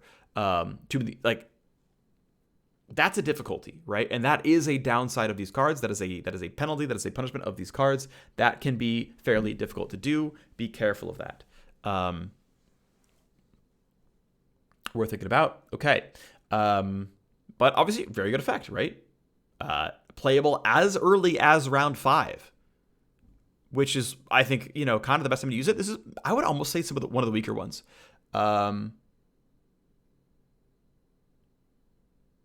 I think so. It does get rid of champions, but only the small champions. I think if your opponent was playing Ezreal, they would have a way to protect him around this. So I'm not sure. So yeah, I think maybe, it's cool, right? Big spell, big effect, pretty lovely. I'm going to have fun playing a Celestial deck at some point, but I just don't think this card's that good. So then we go to the Immortal Fire. The Immortal Fire is an 8-mana Celestial, is a 6/5 elusive, which is obviously very, very good. Would I pay 8 for a 6/5 elusive? Not really. We don't really play the high end. We don't really play Empyrean, and Empyrean is better than this before the rest of the text, so we're not there yet. When I am summoned, grant me +1/+0 for each celestial card you play this game. Okay, so once again, I hold on to this for later, much like the Destroyer. You play me later on. I get +1/+0. Spoiler: all of the 7+ cards, all of the 7+ card Celestials have this text, +1/+0 for each celestial you play this game. So again, this is a 10/5 elusive. That's pretty good for 8, but I'm still not convinced. But the first time I would die, fully heal me instead. And this is the same kind of text that Tryndamere has, by the way, where if you vengeance him in combat, he's still in combat and he fights you, which means you have to double vengeance this card to kill it. Or, vengeance, ping it earlier, then layer vengeance with Grasp of the Undying and Mystic Shot or whatever. And, this costs you, 14 mana to do that at that point. So good luck with all that. But that is how you get rid of this card. It's better than, turn me into an egg and bring me back. It is just fully heal me instead. Yes, it's only one time. That's okay. Hey, by the way, you can what's it called? Miscall is obviously absurd with this. Because once it dies the second time for real, you miscall it and it's back with 2 lives. You can Chronicler of Ruin and, get Immortal Fire down. Chronicler of Ruin, you have 2, and one of which will live twice. There's some really, really strong synergies, and they'll both have, 10 or so power. This is another very, very good finisher. The Destroyer had Spell Shield and Overwhelm. This lives twice and has Elusive. This is a finisher. This is going to win you the game. This is the payoff for paying an Invoke deck. Your cards suck until they don't anymore, and they freaking stomp. That is exciting. That is the flow of the deck. You're trying to find stalling tools to live long enough. Okay, then we go to Supernova. Again, you must behold a Celestial card. Obliterate 2 enemies. Boom, boom. Right, we had Comets, cost 6, obliterate 1. For 9, we obliterate 2. This is, again, as playable as early as round 6. I think Comets is okay. I think Supernova is okay. It is certainly really good to get rid of 2 things. This is interesting because in Expeditions, you are so often playing top deck wars at a certain point that it can be hard to hold on to a Celestial in the hopes that you find Supernova and then get to use that card. So there's a lot of cases where Supernova is going to be hard to use, but anytime you can kill 2 cards for a card, you feel amazing. Like, removal in and of itself is a premium in Expeditions. Removing 2 things for 1 is absurd in Expeditions. So can be very, very good. In Constructed, you're still happy to see it sometimes. Again, it's specific removal. It gets rid of, well, I should say it is, actually, it's not, it's, I don't know if this is the term people use, ambivalent removal. It'll remove anything that doesn't have Spell Shield, basically. Gets things off the board? Yeah, solid. We then skipped ahead for whatever reason. We skip ahead to the 10 mana spell, Living Legends. Burst speed, 10 mana spell, so round 7 or later. Fill your hand with random fleeting celestial cards. Then refill your mana. So you do want to wait until round 10 to play if you can help it. You're going to get, on average, 5 spells and 5 units. Easy. I don't know if Invoking is going to... I'm not sure if this is going to be the same RNG as Invoke, where Invoke is low-weighted. This could very well be pure random. I'm also going to guess, by the way, this card is not going to give you itself. Where it's just like, here, play your 3 mana stuff and then play this card again and just keep going. Yeah, the odds of that chaining forever are obviously very, very low. But hey, have some mana. Here's some cards. Let's go. Now, I want to point out, by the way, that because the median cost of a card here is 5, and yeah, you're going to try to Jenga Tetris your mana together to spend as much as possible, probably, because they're fleeting, they're going to go away, and these cards are OP. And these cards are obviously quite good, right? This is, okay, spend 10 mana, but not really. It's spend -3 mana, and then, hey, go spend 13 mana worth of value, but really, it's like 17 mana worth of value. Like, that's really, really, really good. You're obviously going to hope that you can get some of the really cheap spells that, like, like the 0-cost one that gives you free mana. Obviously incredible. Obviously great. Let's go. Let's get that one in. You're hoping for maybe the 10 mana minions. The 9 and 10 mana minions that are just going to win the game. What's nice is your big spells are always going to work because they're obviously going to behold other celestial cards. But man, this is going to put the time pressure on. Like, okay, well, which 2 to 5 of these cards do you want to play? They're all very good. What's the best? This is exciting. I actually, like, there's certainly going to be some, like, RNG game wins out of this, but I love the skill test. Like, my favorite game type in LoR is actually Expeditions because I enjoy, like, the, and Labs to a certain degree as well. Like, I enjoy that, like, well, this is what you're given. How good are you at LoR? Not just how good are you at the deck you're playing, it's how good are you at the game, because you have to make a lot more decisions here. A lot of tougher, never the best decision.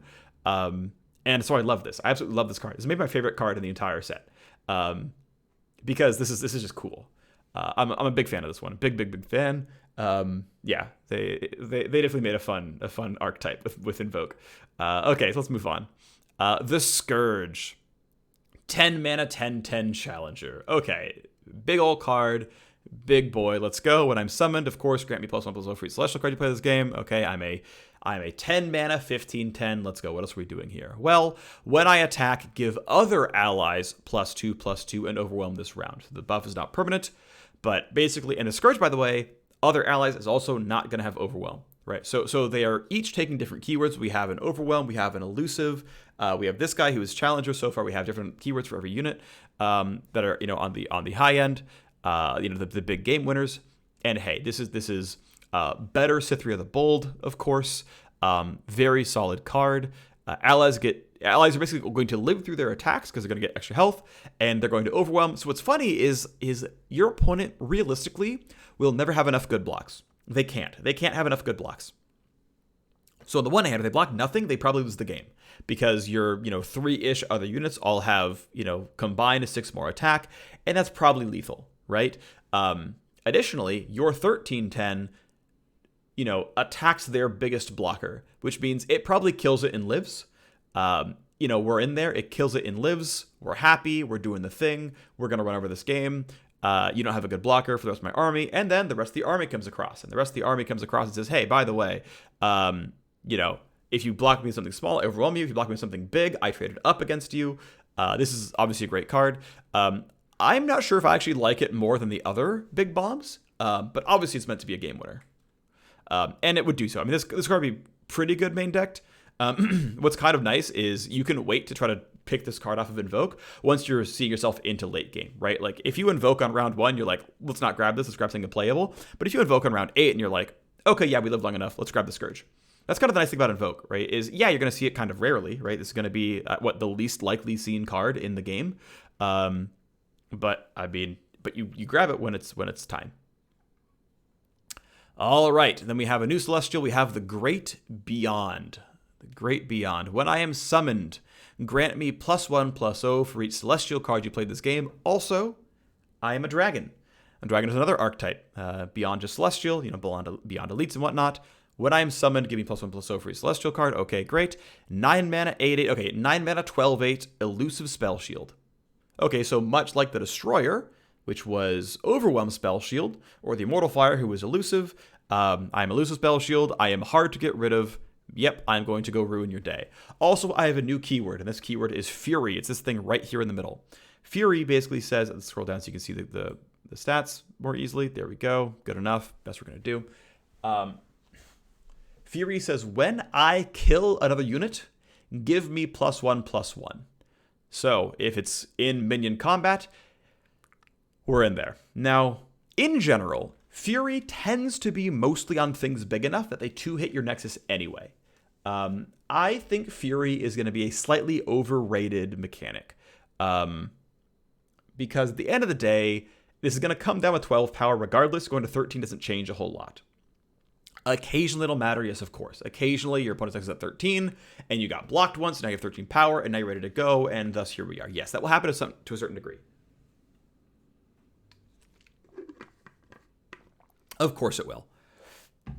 But really, Fury is a bad version of Tough, where I came into combat with an enemy unit, and I came out with 1 health more than I expected. That's what Tough says. The difficulty, though, is that Fury does not work against Mystic Shot and Static Shock and Thermogenic Beam and Withering Wail and Grasp Beyond, etc. Grasp Beyond? Grasp of the Undying. Whatever. Beyond was here. It's why it got me. So I'm personally not that keen on Fury. Personally. I could be totally wrong about this one. If this had Overwhelm, I would care more. Because doing 1 more damage with Overwhelm is more meaningful. And if some of the other dragons, because dragons are a thing, have Overwhelm, I care about, Fury dragons. We'll see. So we get Herald of Dragons. We're now into sort of part 3 of this video, which is we're now into the dragon part. We've just looked up all of our Invoke cards, pick a Celestial card from among 3, create in hand. Here we go.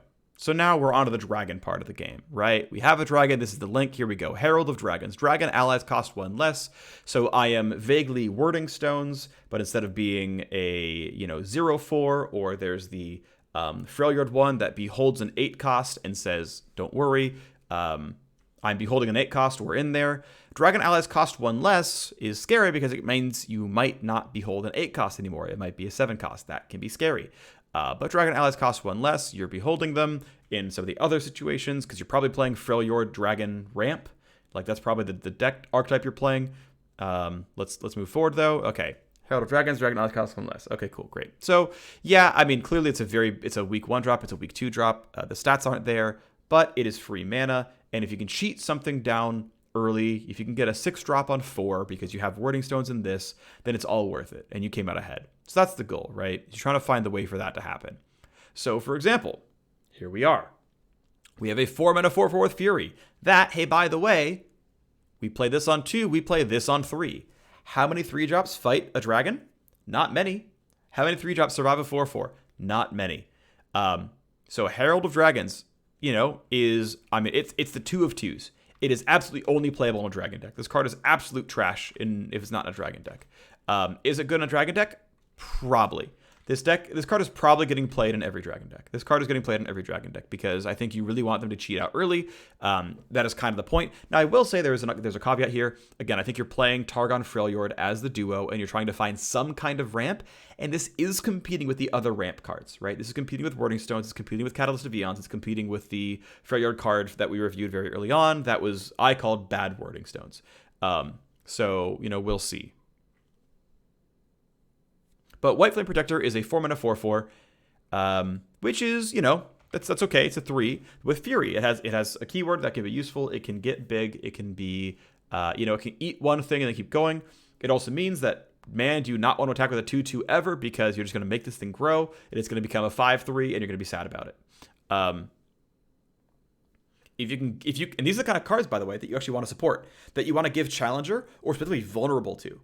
Right? Like this has combo with Bilgewater where you play, I forget her name, but you give things vulnerable. I mean, maybe even You've Been Warned is playable in a certain degree where you're like, no, we're going to go for Fury combo. We're going to grow our dragons. We're going to pop off. So the White Flame Protector, I think is a 3 overall. It is a playable card. In Expeditions, it's a pretty solid 3. It's not big enough to be anything more than that. In Constructed, I don't know. Like it passes the vanilla test pretty well, and I think there's enough different decks that combo with this that I think I can leave it at a 3. So then we go to Fused Firebrand, which is a 5 mana 5/5 Fury with Spell Shield. Okay, that is an easy 4 in Expeditions. It might even be a 5 to be honest, because this is probably going to eat a lot of units. You can't easily move it from spells, so you can't easily combat trick your way over fighting this thing. It is almost certainly going to find some unit to kill, and you should draft this card almost every single time. In Constructed, I think I'm going to stick with a 3, even though Spell Shield's obviously a big power increase.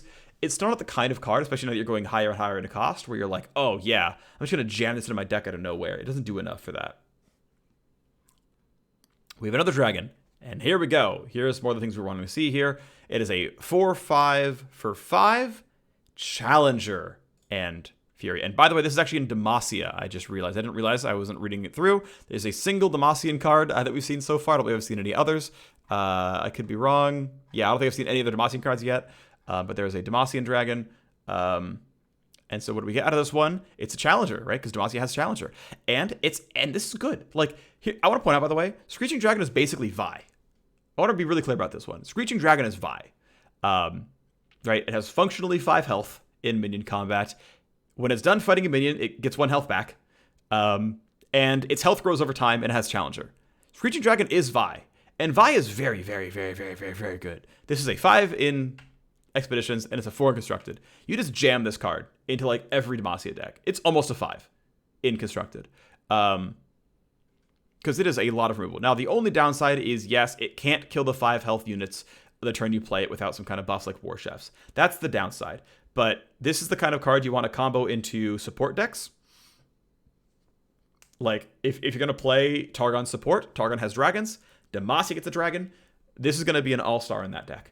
Where you buff it up with Tarek or whatever else, and you grow and grow and grow, and you feel really good about it.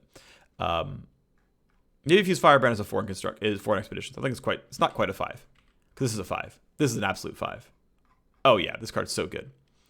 Then we go to Dragon's Clutch. It is a 3-mana burst spell in Targon, and it's 3 mana draw 2. Right? Draw 2 different dragons. Or grant dragon allies +1/+1. Now what's cool is you can actually guarantee a certain level of drawing because it's draw 2 different dragons. So, if you're only ever running, for some reason, Screeching Dragon and Fused Firebrand, it will guarantee draw you exactly those 2 cards. I mean, only so many cards of dragons in the first place. There's only so many. You can do a lot of reliable things, right? You could play a lot of relatively cheap dragons. Like, you can play 3 White Flame Protectors and 1 Irelian Soul, and it will always draw you your 1 Irelian Soul. There's a lot of stuff here. There's a lot that you can do to do fun things. This is a very, very, very good card. Now, of course, it's only playable in a dragon deck. Like, quite obviously, like, it literally has to be a 2 because for the same reason as Jettison. But this is clearly a card that you play. Also keep in mind, grant dragon allies +1/+1, not grant allies +1/+1 everywhere. It only affects the ones on board. It is a weaker Poro Snacks. Because Poro Snacks is proactive. This can, or at least can be proactive. This cannot be proactive. It does not say everywhere. Now, if they meant to say everywhere, then okay, sure enough. But it doesn't. So it's only dragons in play, which means the second part of this effect, the second option of this effect, is pretty weak overall. It can be enough because, hey, by the way, almost every dragon has Fury, and thus, hey, if it survives combat by 1, it now survives combat by 2. Look at us, here we go. Like, that's valuable. It turns into +2/+2 because it doesn't die, and so its health keeps going up and its power keeps going up, and here we go. But it is dragon only. It is certainly going to get played in those dragon decks, though. Draw 2 for 3 is very good. And now we get to the even more funky stuff. We get Aurelian Soul, a 10-mana champion who is a dragon. Okay. So when we play Aurelian Soul, by the way, he has Spell Shield and he has Fury, right? So you can't just bop Aurelian Soul. You have to pop the Spell Shield somehow. Fair enough. Automatically. Okay, so Aurelian Soul, by the way, is automatically a 3-for-1, right? When I play, I invoke a card. When you try to kill me, I have Spell Shield for the first time. So you've got to Vile Feast and Vengeance, and if I finally die, I still made a card. And I made a 7+ card. Those cards are absurd. We talked about those, right? 7+ is a very specific archetype where it's like, no, these things just win you the game, right? Silver Sister, Golden Sister is your 6-drop. It's a couple of 4/3s, which is pretty good. The Destroyer is 7, and it's just like, yeah, I'm Spell Shield, Overwhelm, and I have 12 attack. I just win the game. So Aurelian Soul doesn't have Overwhelm. Aurelian Soul can be chump blocked for a while. It doesn't have Fearsome, doesn't have Elusive, doesn't have Overwhelm. Just a very big body that generates cards. So, play, invoke a Celestial card that costs 7 or more. Round start, create a random Celestial card on hand. Oh, so it keeps going. So I invoke a 7+. Great, I invoke a game winner. Then every round I just make a new one. I create a random Celestial card in hand. They might be more game winners, they might be little small things, but it means that I can invoke, Tomb of the Universe or Supernova or whatever, and just whoop, new round, it's playable, don't worry about it. Because you can't play Cosmic Inspiration, Tomb of the Universe, or Supernova anyway when you play Aurelian Soul. You don't have enough spell mana for that. It's unplayable. So you're going to have to wait till the round start anyway, and here's a new Celestial card. So Aurelian Soul, if he lives for a round, if you can't instantly kill him, Now he's 4 cards in 1. It just keeps going. It's just like, oh my gosh. And he levels up on the round end. So if you don't kill him the round he comes down, and you had enough power on the board, he comes down level 2. So Aurelion's level 1 as a 10 drop. Now I gotta point out, obviously it's a 5 in Expeditions. There's like no chance, right? This card is just like this card wins you the game in Expeditions. Absolutely wins the game. Absurd stuff. But how about in Constructed? I mean, you've got to get to 10, right? There's a large number of decks that don't ever get to 10. I want to point out you are probably absolutely never, ever running 3 Irelian Souls. Ever. I think you are absolutely not doing it. You are going to play 1, maybe 2. You might look for some champion draw. You might look for some dragon drawing. But I don't believe you run more copies of Irelian Soul than 2. Because they are going to be stuck in your hand and you're going to have unplayable cards. I believe that pretty strongly. You also probably want to mana ramp really heavily. You want to get this card on the board as fast as possible. So sure. And what's nice is, though the card that Irelian Soul invokes is not playable this round, and the next card he makes is not available to the next round either, so Irelian Soul is just a 10-10 with Spell Shield on the round you play him. He is big enough that like he at least impacts the board. Like when you play Warmother's Call on 12, you hope they don't have Deny for 1. And then when you play it, they're like, well, okay, you grabbed a 3/3. So I'm just going to swing because you don't have anything. With Irelian Soul, you might still have like, 3 spell mana left over. You also might have cheated him out early, but okay, same with Warmothers. But he's actually a 10-10, so he actually fights things. So that's actually useful as well. Okay. So yeah, big fan of this one. Constructed. I mean, pretty cool, right? Like, this would be a good follower in the first place. You just play 1, you win the game with it. How about Irelian Soul level 2? Okay. Keeps Fury, keeps Spell Shield. Still play Invoke, Celestial card that costs 7 or more. Play Celestial card, costs 7 or more. Oh, and round start, create a random Celestial card in hand. I'm 11. Oh, and your Celestial cards cost 0.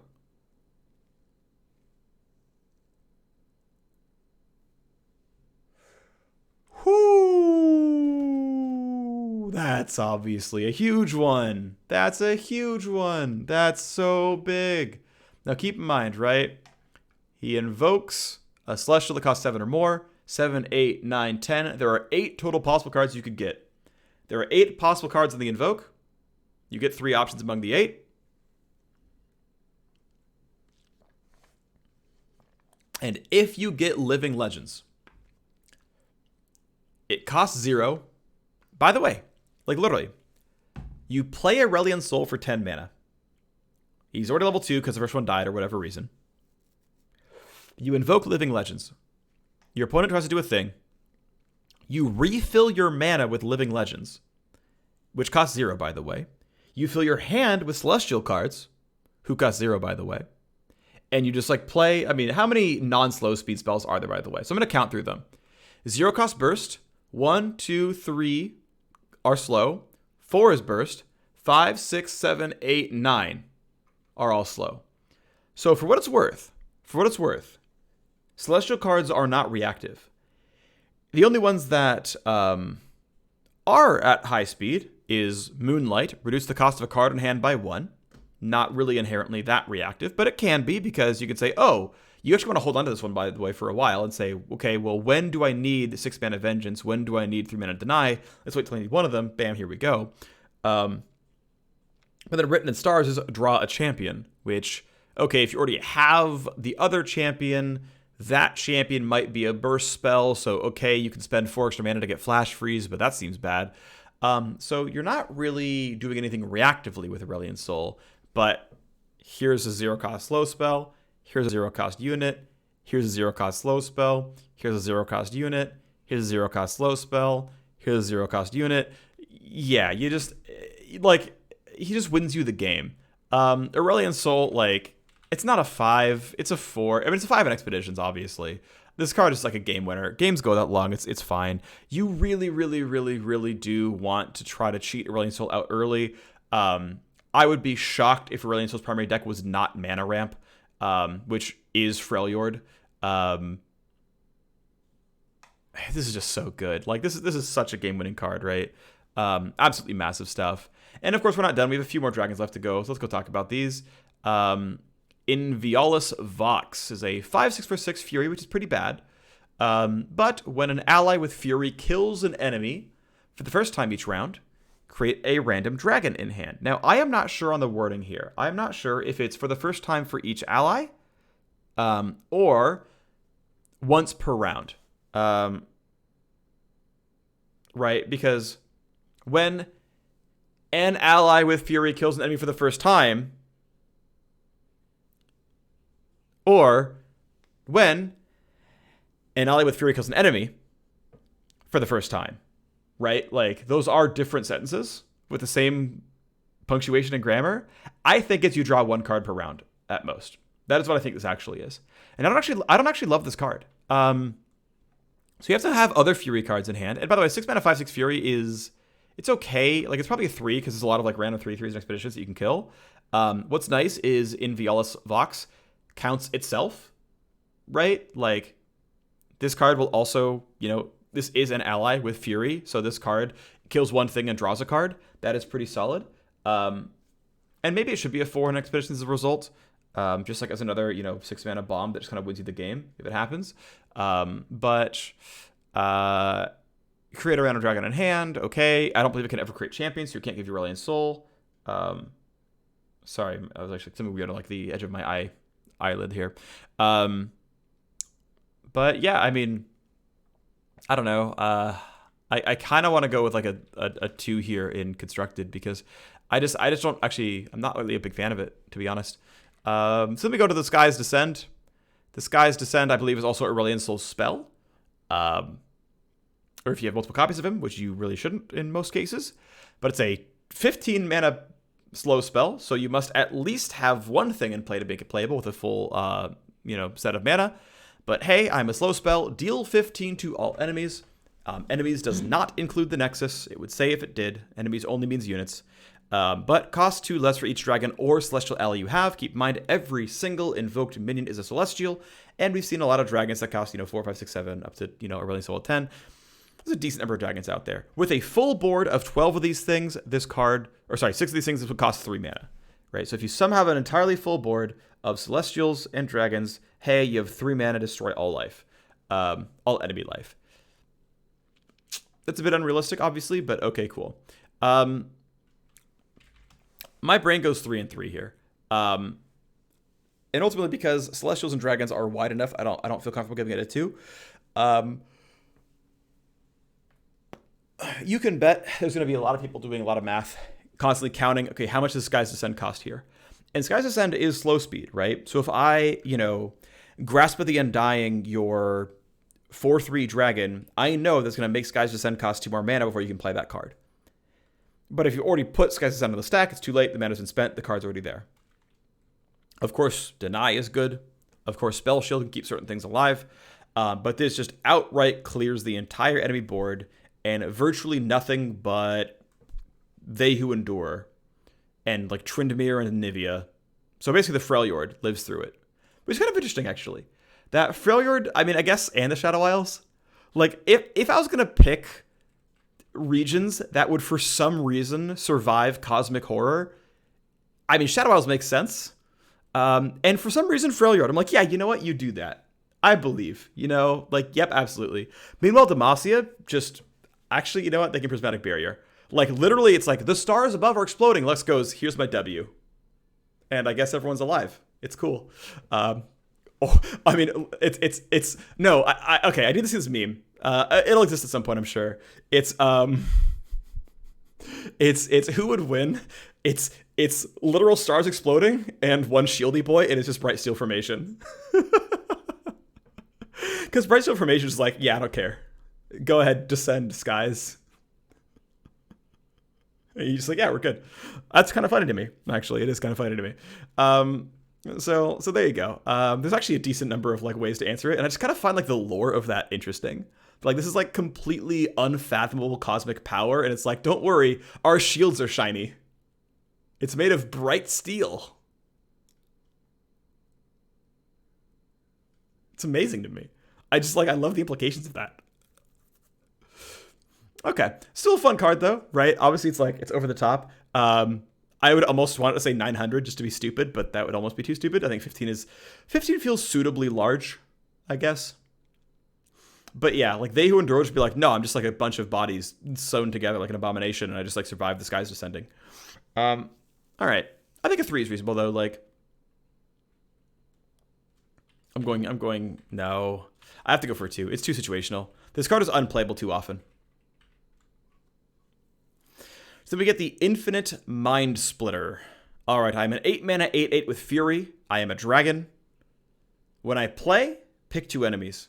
On the start of the round, stun them. So it's every round start from then on, right?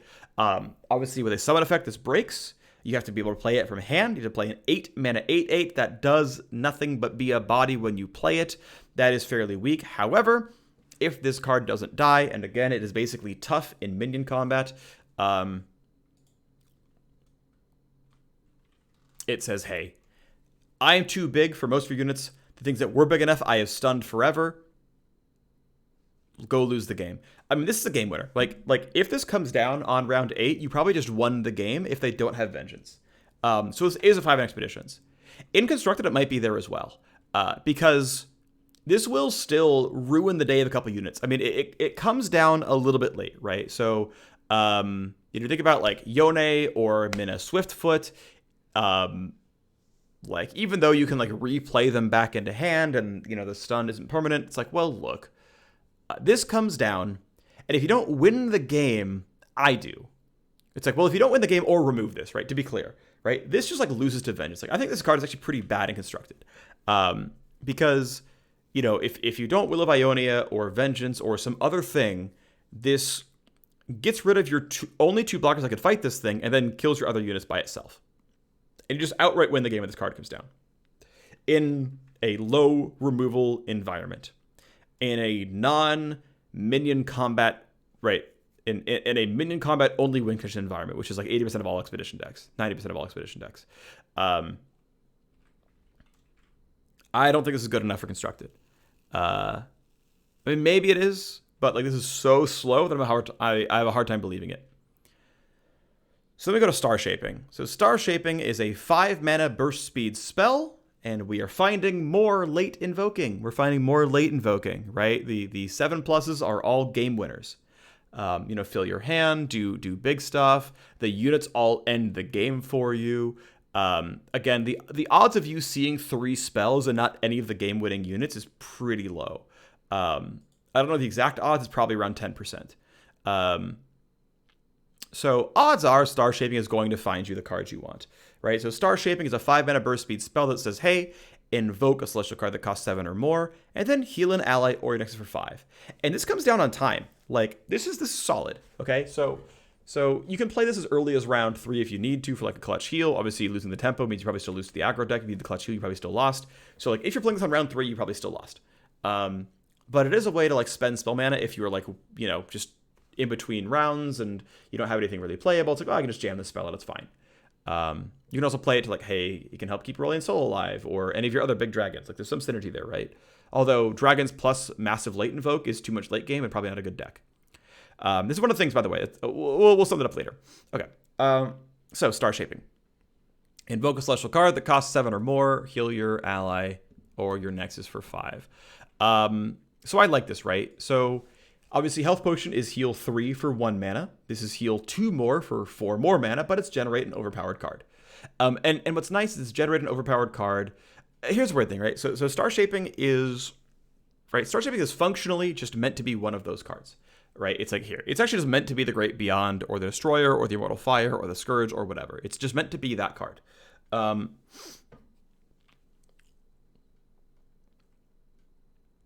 That's what you're hoping for, right? Essentially, that's what you're hoping for. Or, you know, I mean, Living Legends is also obviously very good. In fact, the only bad thing I could find is Cosmic Inspiration, 2 in the Universe, and Supernova, because if I get Living Legends or any of the 4 units, I'm happy. Like, that's what I'm looking for here. And the odds of missing all of those are very small, right? It's 3 of 8 times 2 of 7 times 1 of 5. Those odds are like 6 of 40 times 7 is 280. So it's 6 of 280, so 3 of 140, so 1 in 50, right? My odds are about 1 in 50 of getting nothing that I want.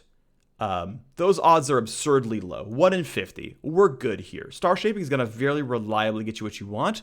And then even then, Tomb of the Universe obliterates all units and units with 3 or less power. Supernova obliterates 2 enemies. Cosmic Inspiration buffs your entire handboard and deck for 2. And then still gives you some spell mana back. Like, it's not ass. It's just, well, those 3 need to behold a Celestial, and it's possible you don't have one, which can hurt. Just saying. Okay, but sure. Star Shaping, yeah, very good. It is a game winner. I'm going to go ahead and give that one... I think it's going to be more of a... I kind of like a 5 here in Expeditions, honestly. I like a 5 here because it finds you a game winner. It finds you a game-winning card, and that's worth it. In Constructed, I'm not sure. Honestly, I could see this card just being in just decks. Like, again, the odds of getting a card that is unplayable without synergy is 1 in roughly 50. Which means you can play this in literally any deck, and it's going to do a thing for you. This gives any deck that runs Targon instant late game. I might even go a 4 here. Because it just gives you, like, it's like, look. Here you go, right? Just here. Just take a late game card. Go win the game. Living Legends is 3 out of 8. That's a game winner right there. The Scourge, yeah, that's a game winner. Destroyer, yeah, it's a game winner. Like, you're good. It really could be a 4. I really believe that. I think Star Shaping is phenomenal. And then we go Messenger Sigil. So the Messenger is way back when to the 2 mana Celestial Minion. It's the nice little puppy dog, and it is when I am summoned, draw 1, 2 mana 2/2. So I'm paying 1 mana to shuffle 5 into my deck. Now, in Expeditions, by the time this card is playable, which is, to be fair, round 1, I have instantly pried, 5 cards out of my 30 to 36 card deck, which means my deck is actually 20, well, let's simplify, 25 to 30 cards, okay? Which means every 5th or 6th card is the Messenger. The Messenger replaces itself. It is a 2 mana 2/2. It draws 1. You move on down the line. So it doesn't really hurt your draw quality. But you pay a 1 mana tax early. And by the way, you got to pay as early, otherwise you're not going to draw the Messenger. So you got to jam this card out as soon as you can. Expeditions go long enough that you can get those cards out, and that's not too bad. This does not help deck thinning, by the way, right? It doesn't thin your deck in any way because you just draw the card and look past it. It just gives you eventually some 2 mana 2/2s that like don't cost you card count, but this costs you card count. So I'm not sure why I want this. Now, there's a few things here. One, Messengers are Celestial, right? I have played a Celestial card. There are ways to make Celestial cards cost less. We have that up here with Mountain Scryer, I think. I forget. I think it's Mountain Scryer. Mountain Scryer had that, right? All your Celestial cards cost 1 less mana. Oh, okay, well, now I care. Now it's a 1 mana 2/2 draw card. That's a great card. Cool, we're in there. I don't think that the late game minions that say, give me stuff for each Celestial card you've played, I don't think the +1 damage matters. I don't. So you're playing this card to go down 1 mana and go down 1 card to then get fairly costed 2/2s that replace themselves, right? Like if Messenger Sigil was simply a 2 mana 2/2, it would be better than this card until you draw your second Messenger, which is on average about like 8 draws down the line. And even then, you just took a card loss for like a while. That doesn't seem good. And maybe I'm missing something. Maybe, it's Freljord synergy where you're really, really spell heavy and you're going to draw units using shared spoils. Like, imagine Messenger's Sigil shared spoils as a deck. And they're your only units. And you have a couple invokes, but whatever. It's like, oh, actually, shared spoils only ever draws me the Messenger. It's like, oh, okay. Yeah, I dig that, right? Now suddenly you're forcing that in there. Bam. You draw one, we're in there. I could see that kind of thing happening. If you are actually going to play War Mother's Call, it yoinks the Messenger out of your deck and you draw one. That seems kind of bad. Don't get me wrong. I just think that I just don't like it. I don't like it. I don't think it's very good. I'm not a fan in either case. I just don't think this is actually a good card. I could be missing something. I don't think I am. There you go. Okay. So I want to point something out as we talked about all these cool celestial cards and the things they can do, and invoking and whatnot. I got to point out that it's really worth mentioning.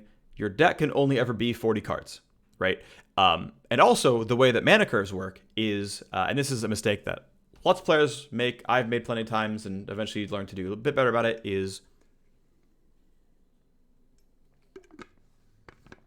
you can only have so many expensive cards. You can only have so many expensive cards. It's part of why Tryndamere doesn't really get played, because if we're willing to pay about 8 mana for a unit, why not pick a better unit like They Who Endure? Or Commander Ledros? Or Riptide Rex? Which are, you know, better than Tryndamere, basically. If your goal is to play a 9-attack Overwhelm unit, you should play a They Who Endure deck. You shouldn't play Tryndamere.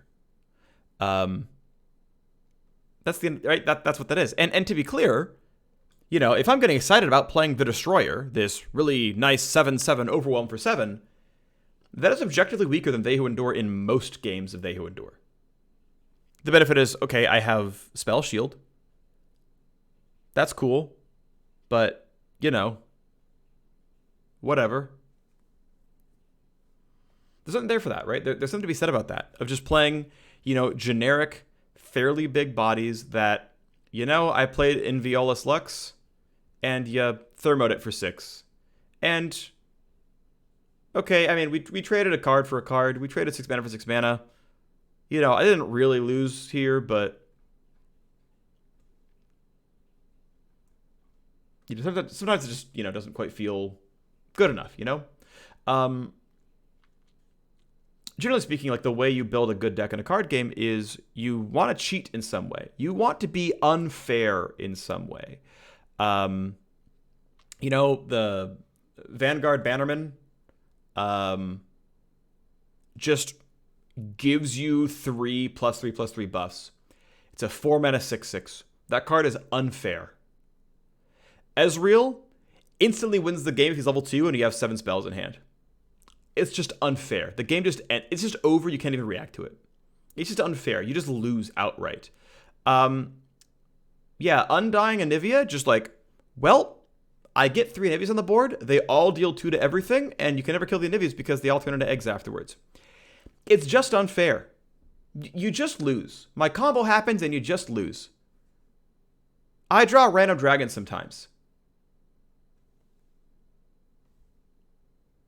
Right? Those are the decks you're competing with. That is, at the end of the day, what matters. That does not say these decks are bad. This is absurdly unfair. This is astronomically unfair. Astronomically unfair. This, fill your hand with celestial cards, refill your mana, is absurdly unfair. These are the kind of cards that you need for your deck to be as good as Ezreal, or Karma, or Old Heimerdinger, or They Who Endure, etc. That's what you need to have. You need to be unfair. You need to find some way to be unfair. It's not good enough to be like, oh, this is a pretty good card. You need to be unfair. So, 2 hours. I wish I had, you know, finished off the Daybreak Nightfall last time, as it turns out. Thanks for watching, everyone. I'll see you next time.